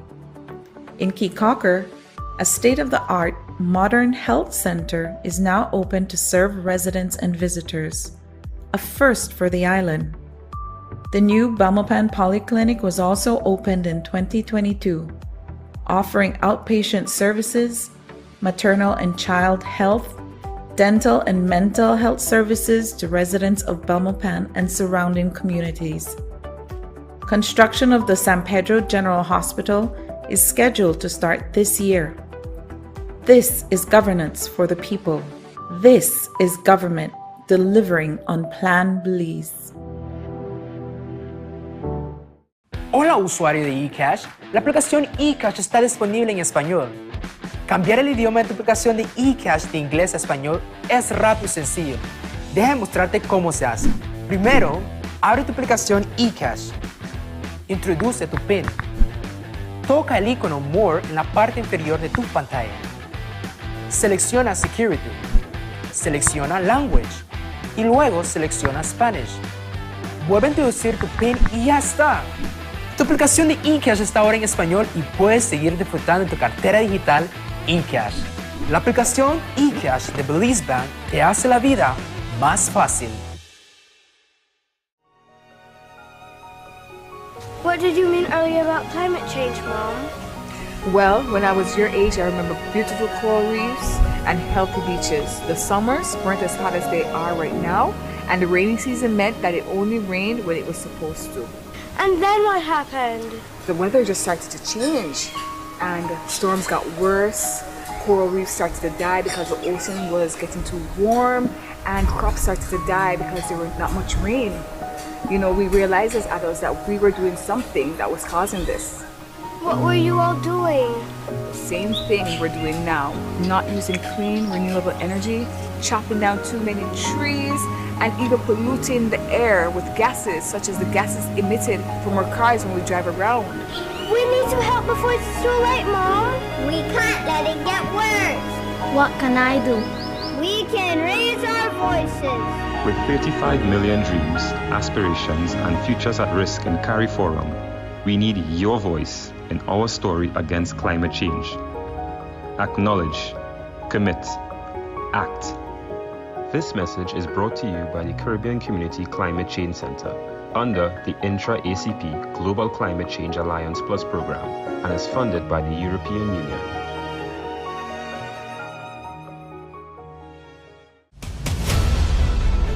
Dwayne Moody, Isani Cayetano, Marian Ali, Paul Lopez.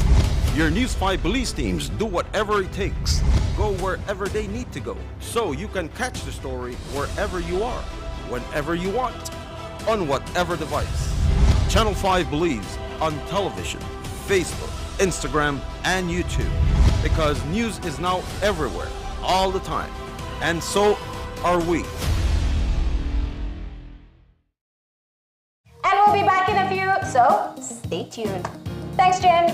Hey there, we know you have to head out to work shortly, but don't forget that you can stay tuned by watching us on our Facebook live stream. Find us at Open Your Eyes BC, and you can continue watching there. You can also download Facebook Watch on your streaming device, and you can watch at your own convenience. And for all the behind-the-scenes fun, follow us on Instagram at OYE Belize. So, find us and follow us today.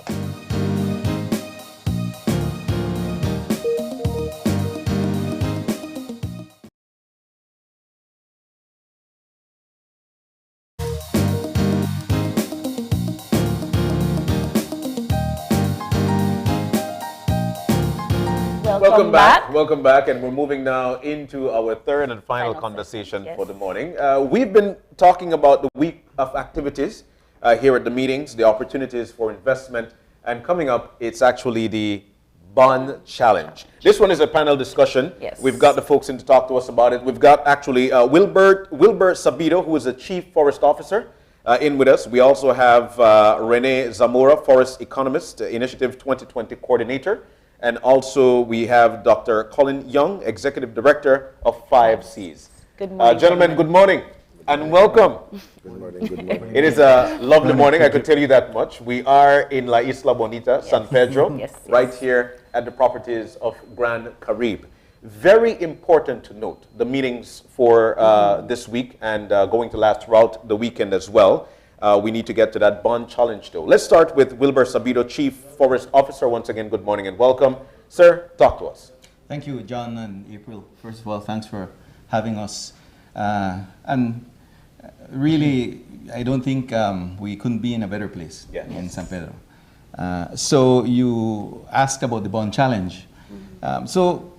In the previous segments, we've been hearing about it and talking about it. That some of the panelists have been talking about the bond challenge. But what it is, really, it's a global initiative that was initiated by the German government. And this was really in response to a convention that we're signatory to, the United Nations Convention on Biological Diversity. And really, it was a call to action at the time in 2011 when we saw that the decline in forest cover, the impacts of climate change were more and more visible. And so it was felt at the time that it is important to have a call to action of all the governments, all the signatories to the convention. And so the German government basically put forward what is called the Bonn Challenge. And it's called the Bonn Challenge because it was actually initiated in Bonn, in Germany. And the initial pledge or challenge was that let's restore 150 million hectares globally by 2020. At the time of, and up to 2020, we were able to reach close to the goal, and so we said, why not pledge further? And so the new challenge that was put out there was 350 million hectares globally. And so in response to that, countries such as Belize essentially commit in certain instances based on just the pervading circumstances in each country in terms of what they feel that they can restore in terms of degraded landscapes, degraded ecosystems. And in the case of Belize, we, until 2021, were able to develop the National Landscape Restoration Strategy, which is in fact a response to the Bonn Challenge. And so the Bonn Challenge is really a global initiative, and as Renee will explain later, the initiative 20 by 20 is the region's response to the Bonn Challenge. So in the case of Belize, we are planning strategically, locally, by involving many stakeholders that have anything to do with impacting the environment, the agroproductive landscape especially, and more importantly, the agroproductive sector, the agricultural sector. Whether it be large producers, small producers, everyone has a part to play in terms of ensuring that the ecosystem's resiliency to climate change impacts, right, to natural disasters, that we are in a position to be able to bounce back. And truth be told, during the COVID pandemic, it was shown that our ecosystems are resilient once they're given an opportunity, if we can put it that way, to be able to recuperate naturally. Once we leave them alone. I like that you went there simply because it was noticed that exactly during the COVID pandemic that we saw the vibrancy of the ecosystem started to come back. Following that, and being that we noticed that it needed time to be restored, will there be anything in place to say, you know what, we need to extend, especially that things are, let's say, back to normal? Will there anything be in place to say, you know what, let's continue to try to do restoration with more time added? Is there any such thing in place? Well, it's always good to be ambitious. Yes. In the case of the National Landscape Restoration Strategy, it is a plan to go up until 2030, which is a decade's worth of work that we're planning. And it also coincides with the United Nations Decade on Ecosystem Restoration. Yeah. So we do have a strategy, a plan in place, and the intention now for this annual general meeting, as we're going to hear, is really to have a discussion in terms of what innovations are being executed in the region, what Belize can learn from it, because we're fairly new in terms of starting restoration. But also at the same time, the intention is to see how it is that we can engage the private sector to basically speed up, right? And see how it is that we can catalyze actions on the ground much faster than we're currently doing.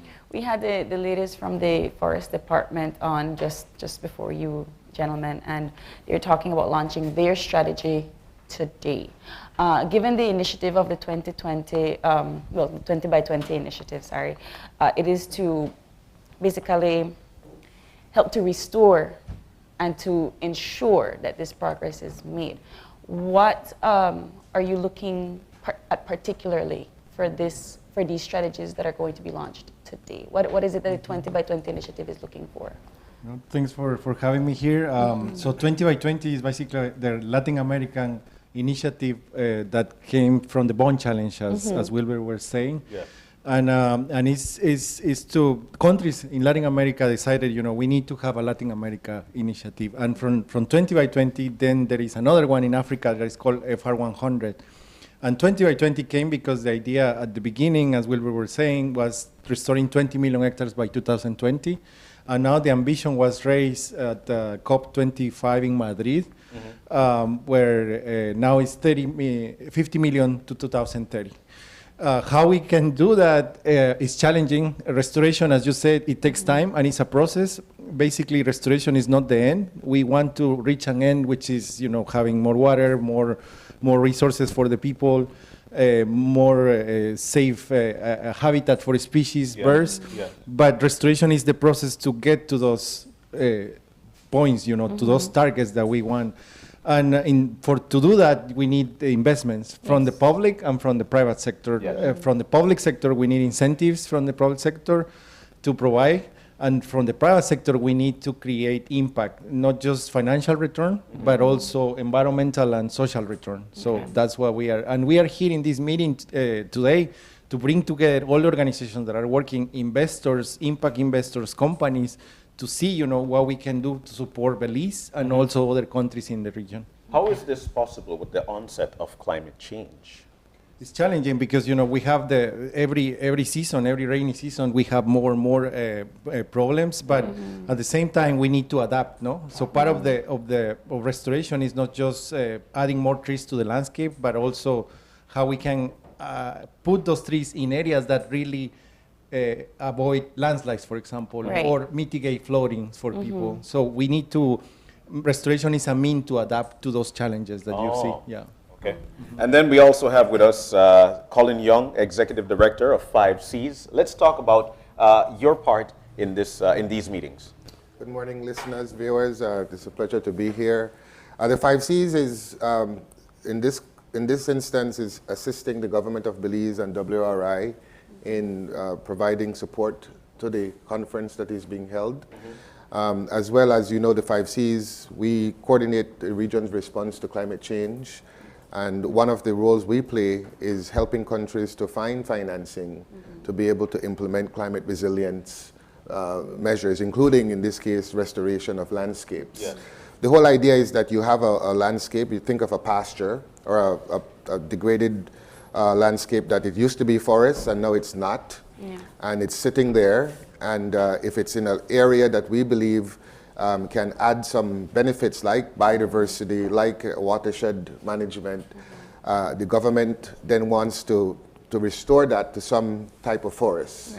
Right. It requires resources to be able to get the trees to plant, but it's not just the planting the trees. There's a whole science behind what you're trying to do to get the resources that you need to do that. And if there's a landowner or a community that owns that land. You could think in the Belize's case, there's communal lands where you're having their community areas that are managed, and then there are public areas. And the response of those different landowners to restoration might be very different. And what they want to do with the land might not be planting back the trees. So how can we create the environment where now to make them make money from, in fact, restoring that landscape? It's a win-win for them because they get a source of payments. The forest is starting to come back, which means now that we start to have the biodiversity, which now we start to have, they're taking up carbon dioxide from the atmosphere, and you start to see that it can become a win-win around. However, government incentives, public policy is going to be very, very important in leading the restoration. Investors who come in to create the supply chains to make the intervention sustainable in the long term. So we are here to work with Belize and to help them achieve their mandates in terms of the outcomes that they want through partnerships and through helping to find resources for them to do it. How has the research to understand the climate change and risk disasters that have been happening throughout the Caribbean and Latin America been like for us to come together in this meeting and create solutions to these problems? Well, we know as I like to say, the science is no longer the problem when it comes to the issues of climate change. Yes, you know, we know that we are in the most vulnerable part of the world. We know that climate change is real. We know that the situation is going to get worse and very worse. We are on an island here in Belize that is extremely vulnerable to climate change, to sea level rise, all of those things. The science is clear. The problem is the political will. Right? We are here because of a failure of public policy, a global policy, if you will. You're right. So when we get the heads of the world gather at the United Nations conventions, either biodiversity or the climate change, what we are fighting for is for them to act and to do what is morally right and what is just. And we've been at this for decades, trying to get the global leaders, those who are most responsible for creating the challenges that we have now, to do more about it. And so these meetings are absolutely important because not only do we learn from each other in terms of what's happening on the ground. So while you're fighting the diplomatic battle and diplomacy and these conferences, there are also things happening now on the ground that can help make the situation better. And restoring landscapes is one of those that even while we're fighting them to say cut back on your emissions, we can still be now planting more trees, restoring systems that provide benefits. Dr. Young, what's the problem? And I know that is a very blatant question to ask. But why is it that we're all facing these challenges globally, as you rightfully mentioned? The science is clear, as you rightfully mentioned. You say the problem is policy. Why are we not investing as a global community to making these things better? There will be nothing left if we don't try, right? If we don't try, there will be nothing so left. what is the underlying issue? The underlying issue is that we're not all agreed on what is the way we should proceed. Okay. Right? I mean, Interesting. Because if we were, imagine 194 countries, let's bring that to 194 of your friends. And they're saying, you know, tomorrow we want to go and eat rice and beans at Benny's restaurant and, you know, we'll have orange juice. Right? If all 194 agree that that's what we're going to do, no problem. But if now you have all these different countries who are saying, no, that's not what I want to do. I think this is better aligned to what I want to do. This is more strategically important for us. And then everybody has their own ask. They hold to their own positions. In some cases, they believe that by doing certain actions, it might hurt them economically or, yes, financially. And financially or even geopolitically. Right? So that's the genesis of why we, from the small island developing states and from developing country states, say that, you know what, obviously this is a problem, we need to fix it, and you need to act now because we're running out of time. And the larger countries that are responsible are slow walking the process. right? And sometimes not only slow walking the process, but blocking the achievement of certain outcomes that we all know is good. But let's make it local, right? Because let's say, for example, the Ministry of Forestry and Fisheries at one point, I believe, was also with agriculture. Yes. So you have a group of people in that ministry would say forestry. Obviously, you want to talk about managed forests, saving forests, not cutting it down. But then you have the agriculture folks who might very much want to cut the forest down to have beef, cattle, sheep, goat, whatever you want, right? And so those two stakeholders, the farmers, the cattle ranchers, all of these people, and the people who are trying to manage the forest, they're not always going to see eye to eye. And then the next thing you know, they'll say, wait, man, we already have so much forest already protected. You want to put more, where are we going to put the cows? So you see, so the point is that when you have these different interests that sometimes are driven by financing, by money, by politics, all of these things, what we need to try to find now is how do we bring those two entities together in such a way that there is some kind of balance between the two. And when you can find a way for both of them to benefit, then you have a higher likelihood that you're going to arrive at a solution that can help. And the solutions are often going to be local, like what I think the strategy that the chief spoke about, the 20 by 20 initiatives. When you look at where this is being done, there is actually land on the ground somewhere where communities are benefiting, private landowners are benefiting, and that's helping building a coalition of the willing, so to speak. I mean, it brings us back to this meeting right here this week. This is, you know, just listening to what you said, Doc, this is a situation whereby we'll win, some folks might lose. You know, but at the same time, we must understand, and we all need to come to cooler heads by it. But I want to get back to Renee. I think one of the most important things here that we know that is very disturbing throughout the world is actually climate change. But you did mention, Renee, that one of the things that we need to do is actually we need to adapt. Let's talk about adaptation strategies, because if we want to adapt, then we need to know how to, and this needs to be implemented across countries. So what would be some of those adaptation strategies? Yeah, no, thanks. In 20 by 20, so depending on the country, we have different threats because of the climate change. Yes. Some of cases, hurricanes like here. In some other cases, it's just rain, but too much rain in a short period of time, and that causes floodings and problems like that. And for each of these, there are different techniques that you can use nature. Like one thing could be planting trees. Another thing would be planting some crops that can stabilize the soil, so you don't have landslides.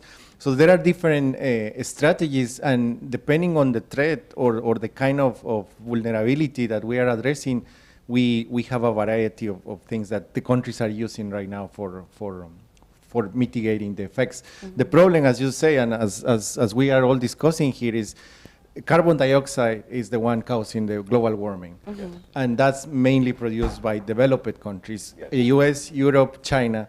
The problem is but the effects of climate change will be on the developing world, especially in Central America, no? And South America too, and also Africa. But Central America, it's a bridge, no? And we need to find a way for these countries to understand that we need support from them, no? To achieve. But on the same time, we need the countries also to invest in their own country, because when COVID hit, all the countries went inside, no?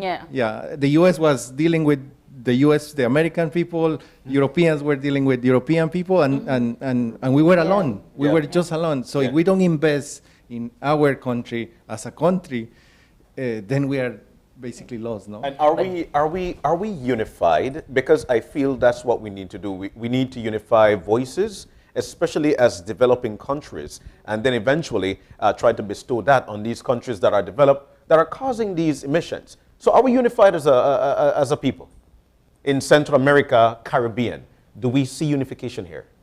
Well, I think when it comes to from a climate change point of view and from a climate negotiations point of view, we are very aligned and unified. We all agree, I think Central America, like the Caribbean, is one of the most vulnerable areas in the world to the effects of climate change. The disasters obviously not only impact lives and livelihoods, but they're largely responsible for the debt that a lot of our countries have. We are countries with very high rates of poverty. And as a result of all of those things, the countries often, and I can say this from the climate change negotiations, when you listen to the heads of government from the Central American countries, Latin American countries, and when you listen to the heads of government of CARICOM member states, you're hearing they're saying, look, you need to act now. We're running out of time. We need financing to help our people adapt and to help transition our economies to renewable energy. We need to be able to get concessional resources to help us rebuild from the constant onslaught of climate disasters. Yeah.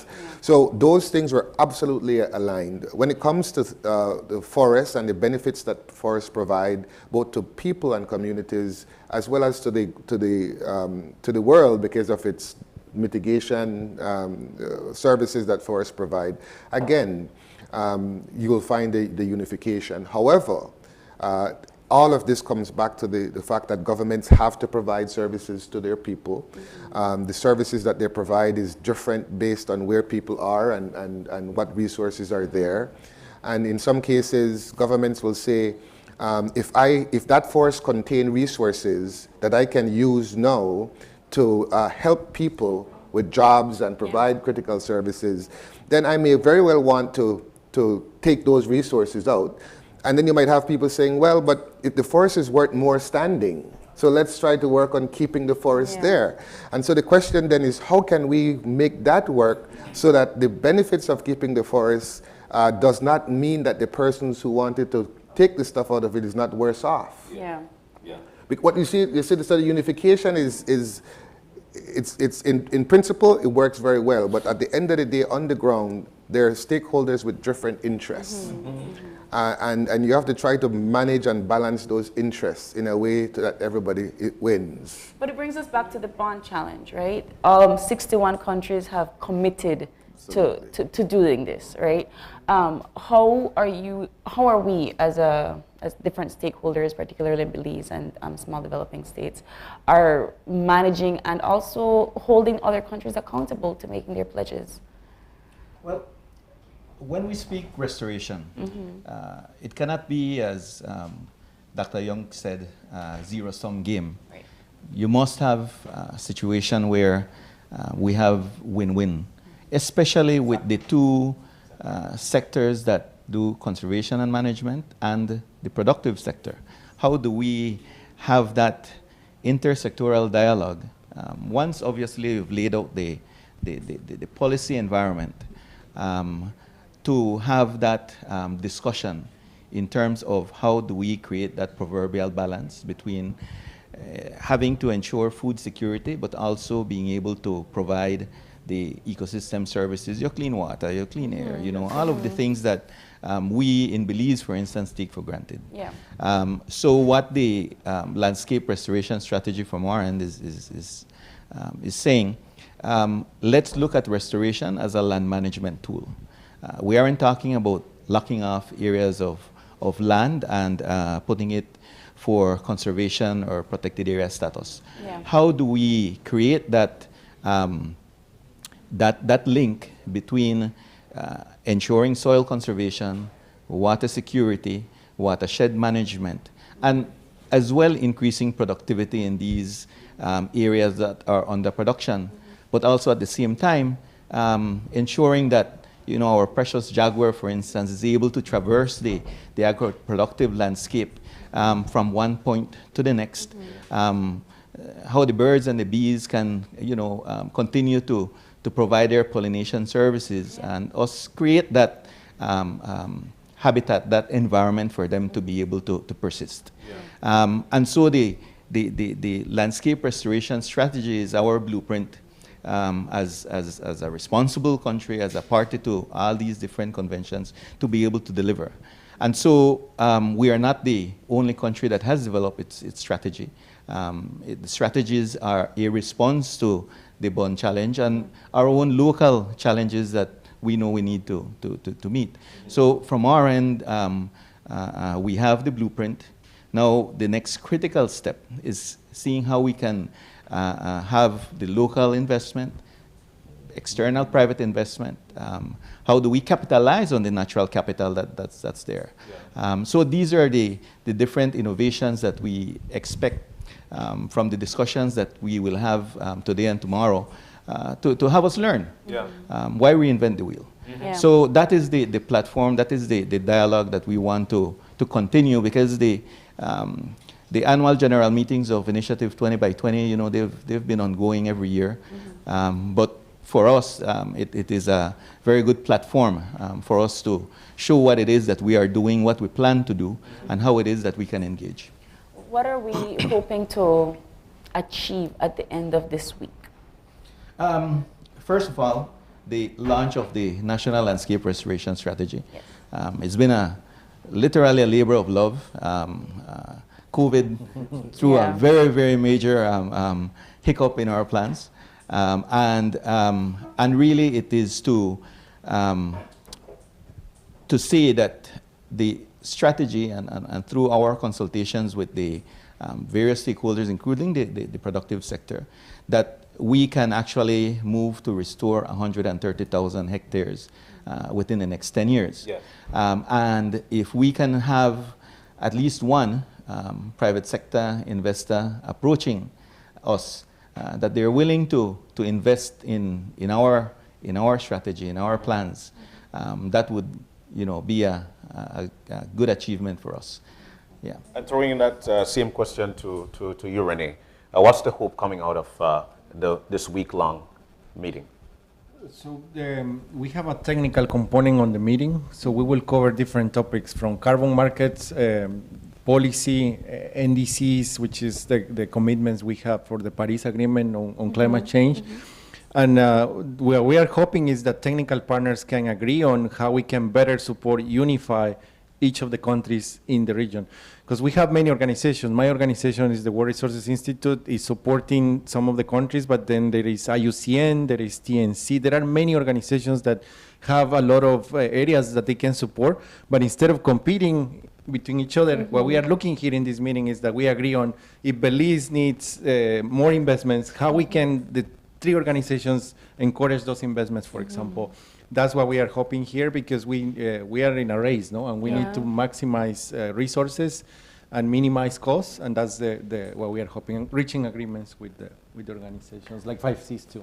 Doc, are we too late?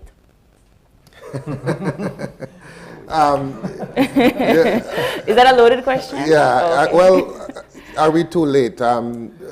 If the answer to that question is yes, then then why are we here? Right? So, I'm an optimist, and I think everybody at these meetings are optimists. Is that we know that we don't have a lot of time, and we have to ramp up our efforts, and especially in those areas that we can control. Right? There are certain things that are beyond our control, meaning at the individual level, but also at the policy and national levels, because there are certain things that require global concerted effort. So I don't think we're too late. We have to continue to do the work that is being done. And there's a lot of really good work that is being done in Belize and across the region that we need to scale up, while at the same time continue to hold those responsible to do more and to do it fast. All right. We do hope that we get the best, especially our sister nations get the best out of the meeting.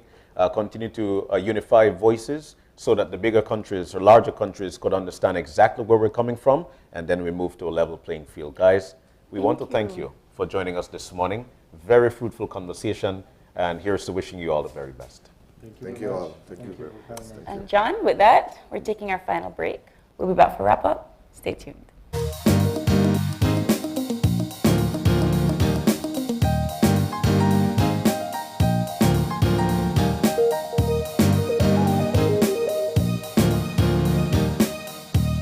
Your life just got a lot less complicated with Belize Bank Contactless MasterCard Debit Card. Introducing our Standard Debit and MasterCard Platinum Debit Cards. Now you can make purchases anywhere MasterCard is accepted with one tap, pay and go. Your contactless card never has to leave your hands, especially in these times. And your card is embedded with multiple layers of security. Platinum card holders get to enjoy extra benefits like price protection, purchase protection, trip inconvenience, and luggage protection, just just to name a few. Start enjoying a cashless lifestyle today with the Belize Bank.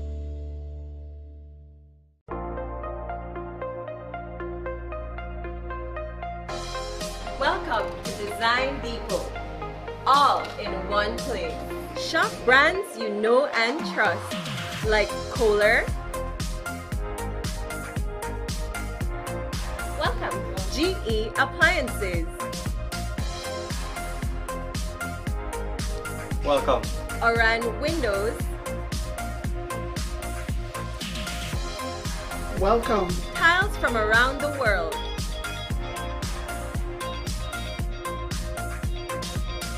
Welcome.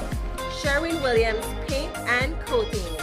Visit us today at mile 3 on the Philip Golson Highway or call us at 223-3768. Design Depot. All in one place. Do you have information about a crime or a fugitive in our community? You can submit a tip anonymously with your smartphone. Using this program in safeguarding our community also protects your identity, keeping you out of the court system, and could earn you a cash reward. Here is how it works. Download the free P3 Tips app from the Apple Store or Android Market. P3 is the provider of our secure anonymous tip collecting software. Open the app and create a PIN, but be sure to remember that number, then select your location. Next, select the type of crime. When submitting a tip, be as specific as possible. If you have a picture, video, or audio that will help officers, you can upload them from your phone. Information leading to an arrest can earn you a cash reward of up to $1,000. Once your tip is submitted, you'll be given a tip ID and password. Check back if your tip leads to an arrest. You'll be told how much you were rewarded and how to anonymously collect your cash. Smart introduces Real Unlimited Postpaid Plans, providing customers with unlimited talk, unlimited text, and unlimited data. Now that's a real great deal.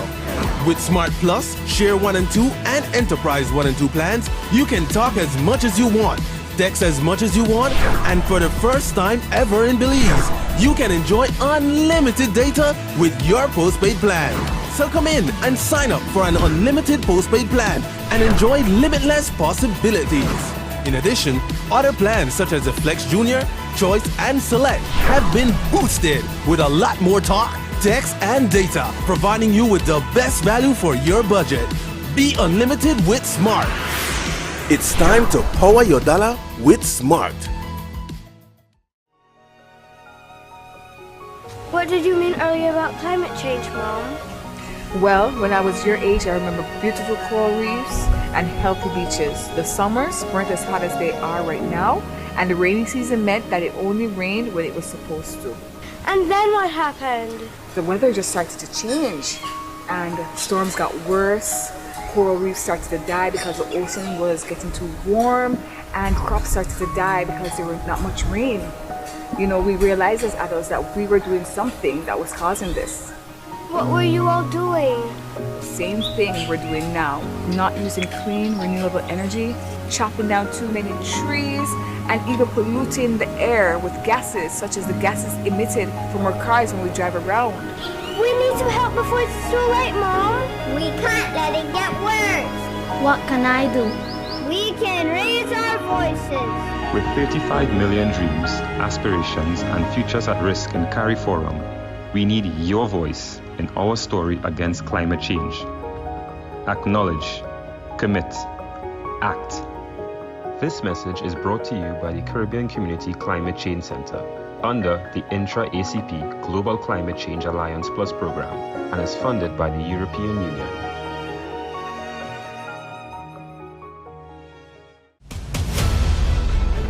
Dwayne Moody, Isani Cayetano, Marian Ali, Paul Lopez.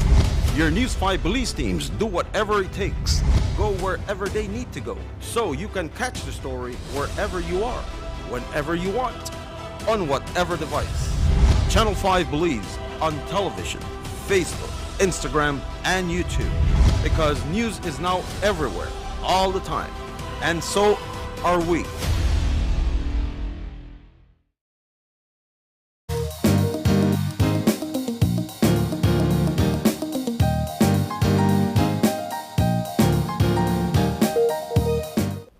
And welcome back. We are back, and we are at the tail end of today's segments, actually today's show. What a lovely morning it was. Yes, April. thank you so much to all of our viewers for joining us right here at the Grand Carib for the 2023 Joint Annual Meeting on Restoring Degraded Lands. Of course, we want to thank all of our guests this morning, John. Yeah. Starting with the CEO of the Ministry of Sustainable Development, Climate Change, and Disaster Risk Management. Almost had it. And I'll tell you, yeah, you almost had it there. But I'll tell you what, I'll push it back a notch further. Actually, we started What Buzz with none other than the Minister of Sustainable Development, the Honorable Orlando Habet. It was a great conversation with him for the fact that Belize has now been given the pro temp presidency of the entire situation there. And, you know, just listening to him in terms of what we as a country wants to put forward, we know for a fact that it will be a win-win situation for all these countries that are a part of it. I think that we have to highlight, John, that Belize, like we always talk about it. Oh, Belize is Latin America. Belize is the Caribbean. This right here, this meeting right here, these initiatives right here are proof that we are more than just 1 foot in, 1 foot out. We are actually that bridge between these two worlds, and we need to come together. And we are the, I want to say that unifier for these two regions to come together so that we can prioritize saving our land, saving our rainforest, saving the planet that is slowly starting to deplete, right? We have to be the ones to create that change, and Belize is in the forefront for this battle. Indeed, and of course you must be able to do your part as well. It takes understanding what the situation is, and that's exactly why we're here to bring this to you, so you understand how important and how integral of a role you play as an individual to make sure that things are actually restored. And of course, like I rightfully mentioned, we were also joined by the CEO of the Ministry of Sustainable Development, Dr. Kenrick Williams, and he basically gave us an overview of what this week's activities are to entail, what they're prioritizing, the stakeholders involved, and what we hope to achieve at the end of the week. Indeed, so we did that week of activities. We also had the conversation on opportunities for investment. Absolutely. We had 3 lovely ladies on to explain to us the opportunities for investment. And one of the questions posed to them was, is Belize a great place to invest? And their answer was indeed, well, yes. Of course, they are from the Forest Department, the Belize Forest Department, and they were talking about their launch for the restoration strategy right here at this meeting, and of course, how this strategy is going to create investment opportunities. Indeed, and thereafter, the conversation summed up with the bond challenge. Now, a lot of people wanted to know what the bond challenge was. Yes, and of course, we were talking about the bond challenge throughout all of our conversations, but it's basically a global initiative to restore degraded lands, and particularly X amount of hectares. I believe we had agreed on 150 hectares globally by the year 2020, and now we are upping that for the year 2023. And Belize has made their pledge, and they will create their pledge today and launch their strategy for that restoration process and strategy today. Indeed, what a lovely, lovely week it's going to be. While some leaders of countries leave at the end of the week, other countries will actually be making their way in. Of course, SECA countries will be making their way in and listening to, and sharing around the round table as to what's going on in their country and how we can unify as Central Americans and as Caribbeans. Of course, everybody wants to strengthen their policies. Everybody wants to have investors come in to help and support their strategy. And this is just one way how everybody can win. Great morning, live from San Pedro, live from Grand Carib.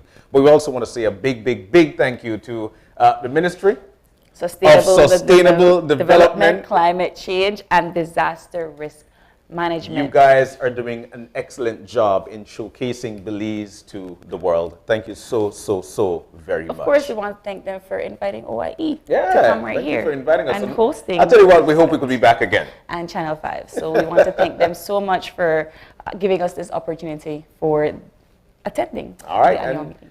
With that said, it's the wrap-up time. We have got to go. If you've got any questions, any concerns, so before we do that, I do have a birthday shout-out. You know what? It was like, I was saying he's wrapping up too quickly. Give you a birthday I'd like to shout-out. say a big, big happy birthday to none other than Aria Gale. Birthday greetings to you. It's her birthday today, and it comes from the entire family with lots of love, especially from your dad, Kenneth Gale, my brother. Wishing you a very, very happy birthday. Here we go with the 2 words. To you. Just like that. Sure you're done? Yeah, I'm done. That's it. If we've got any questions, any concerns, you could always drop us a line at oye@channel5belize.com. And of course, you can always catch our live stream on Facebook at Open Your Eyes BZ and all of our highlights on Instagram at OYE Belize. And then again, you could join us tomorrow when you open your eyes. And you start your morning, right? And as per usual, you keep your eyes, your minds, And your hearts open. We'll see you again tomorrow, Belize. We're going to see you again tomorrow. And as per usual, always keep in mind that it is a great day to be great. We'll see you tomorrow. Bye, Belize.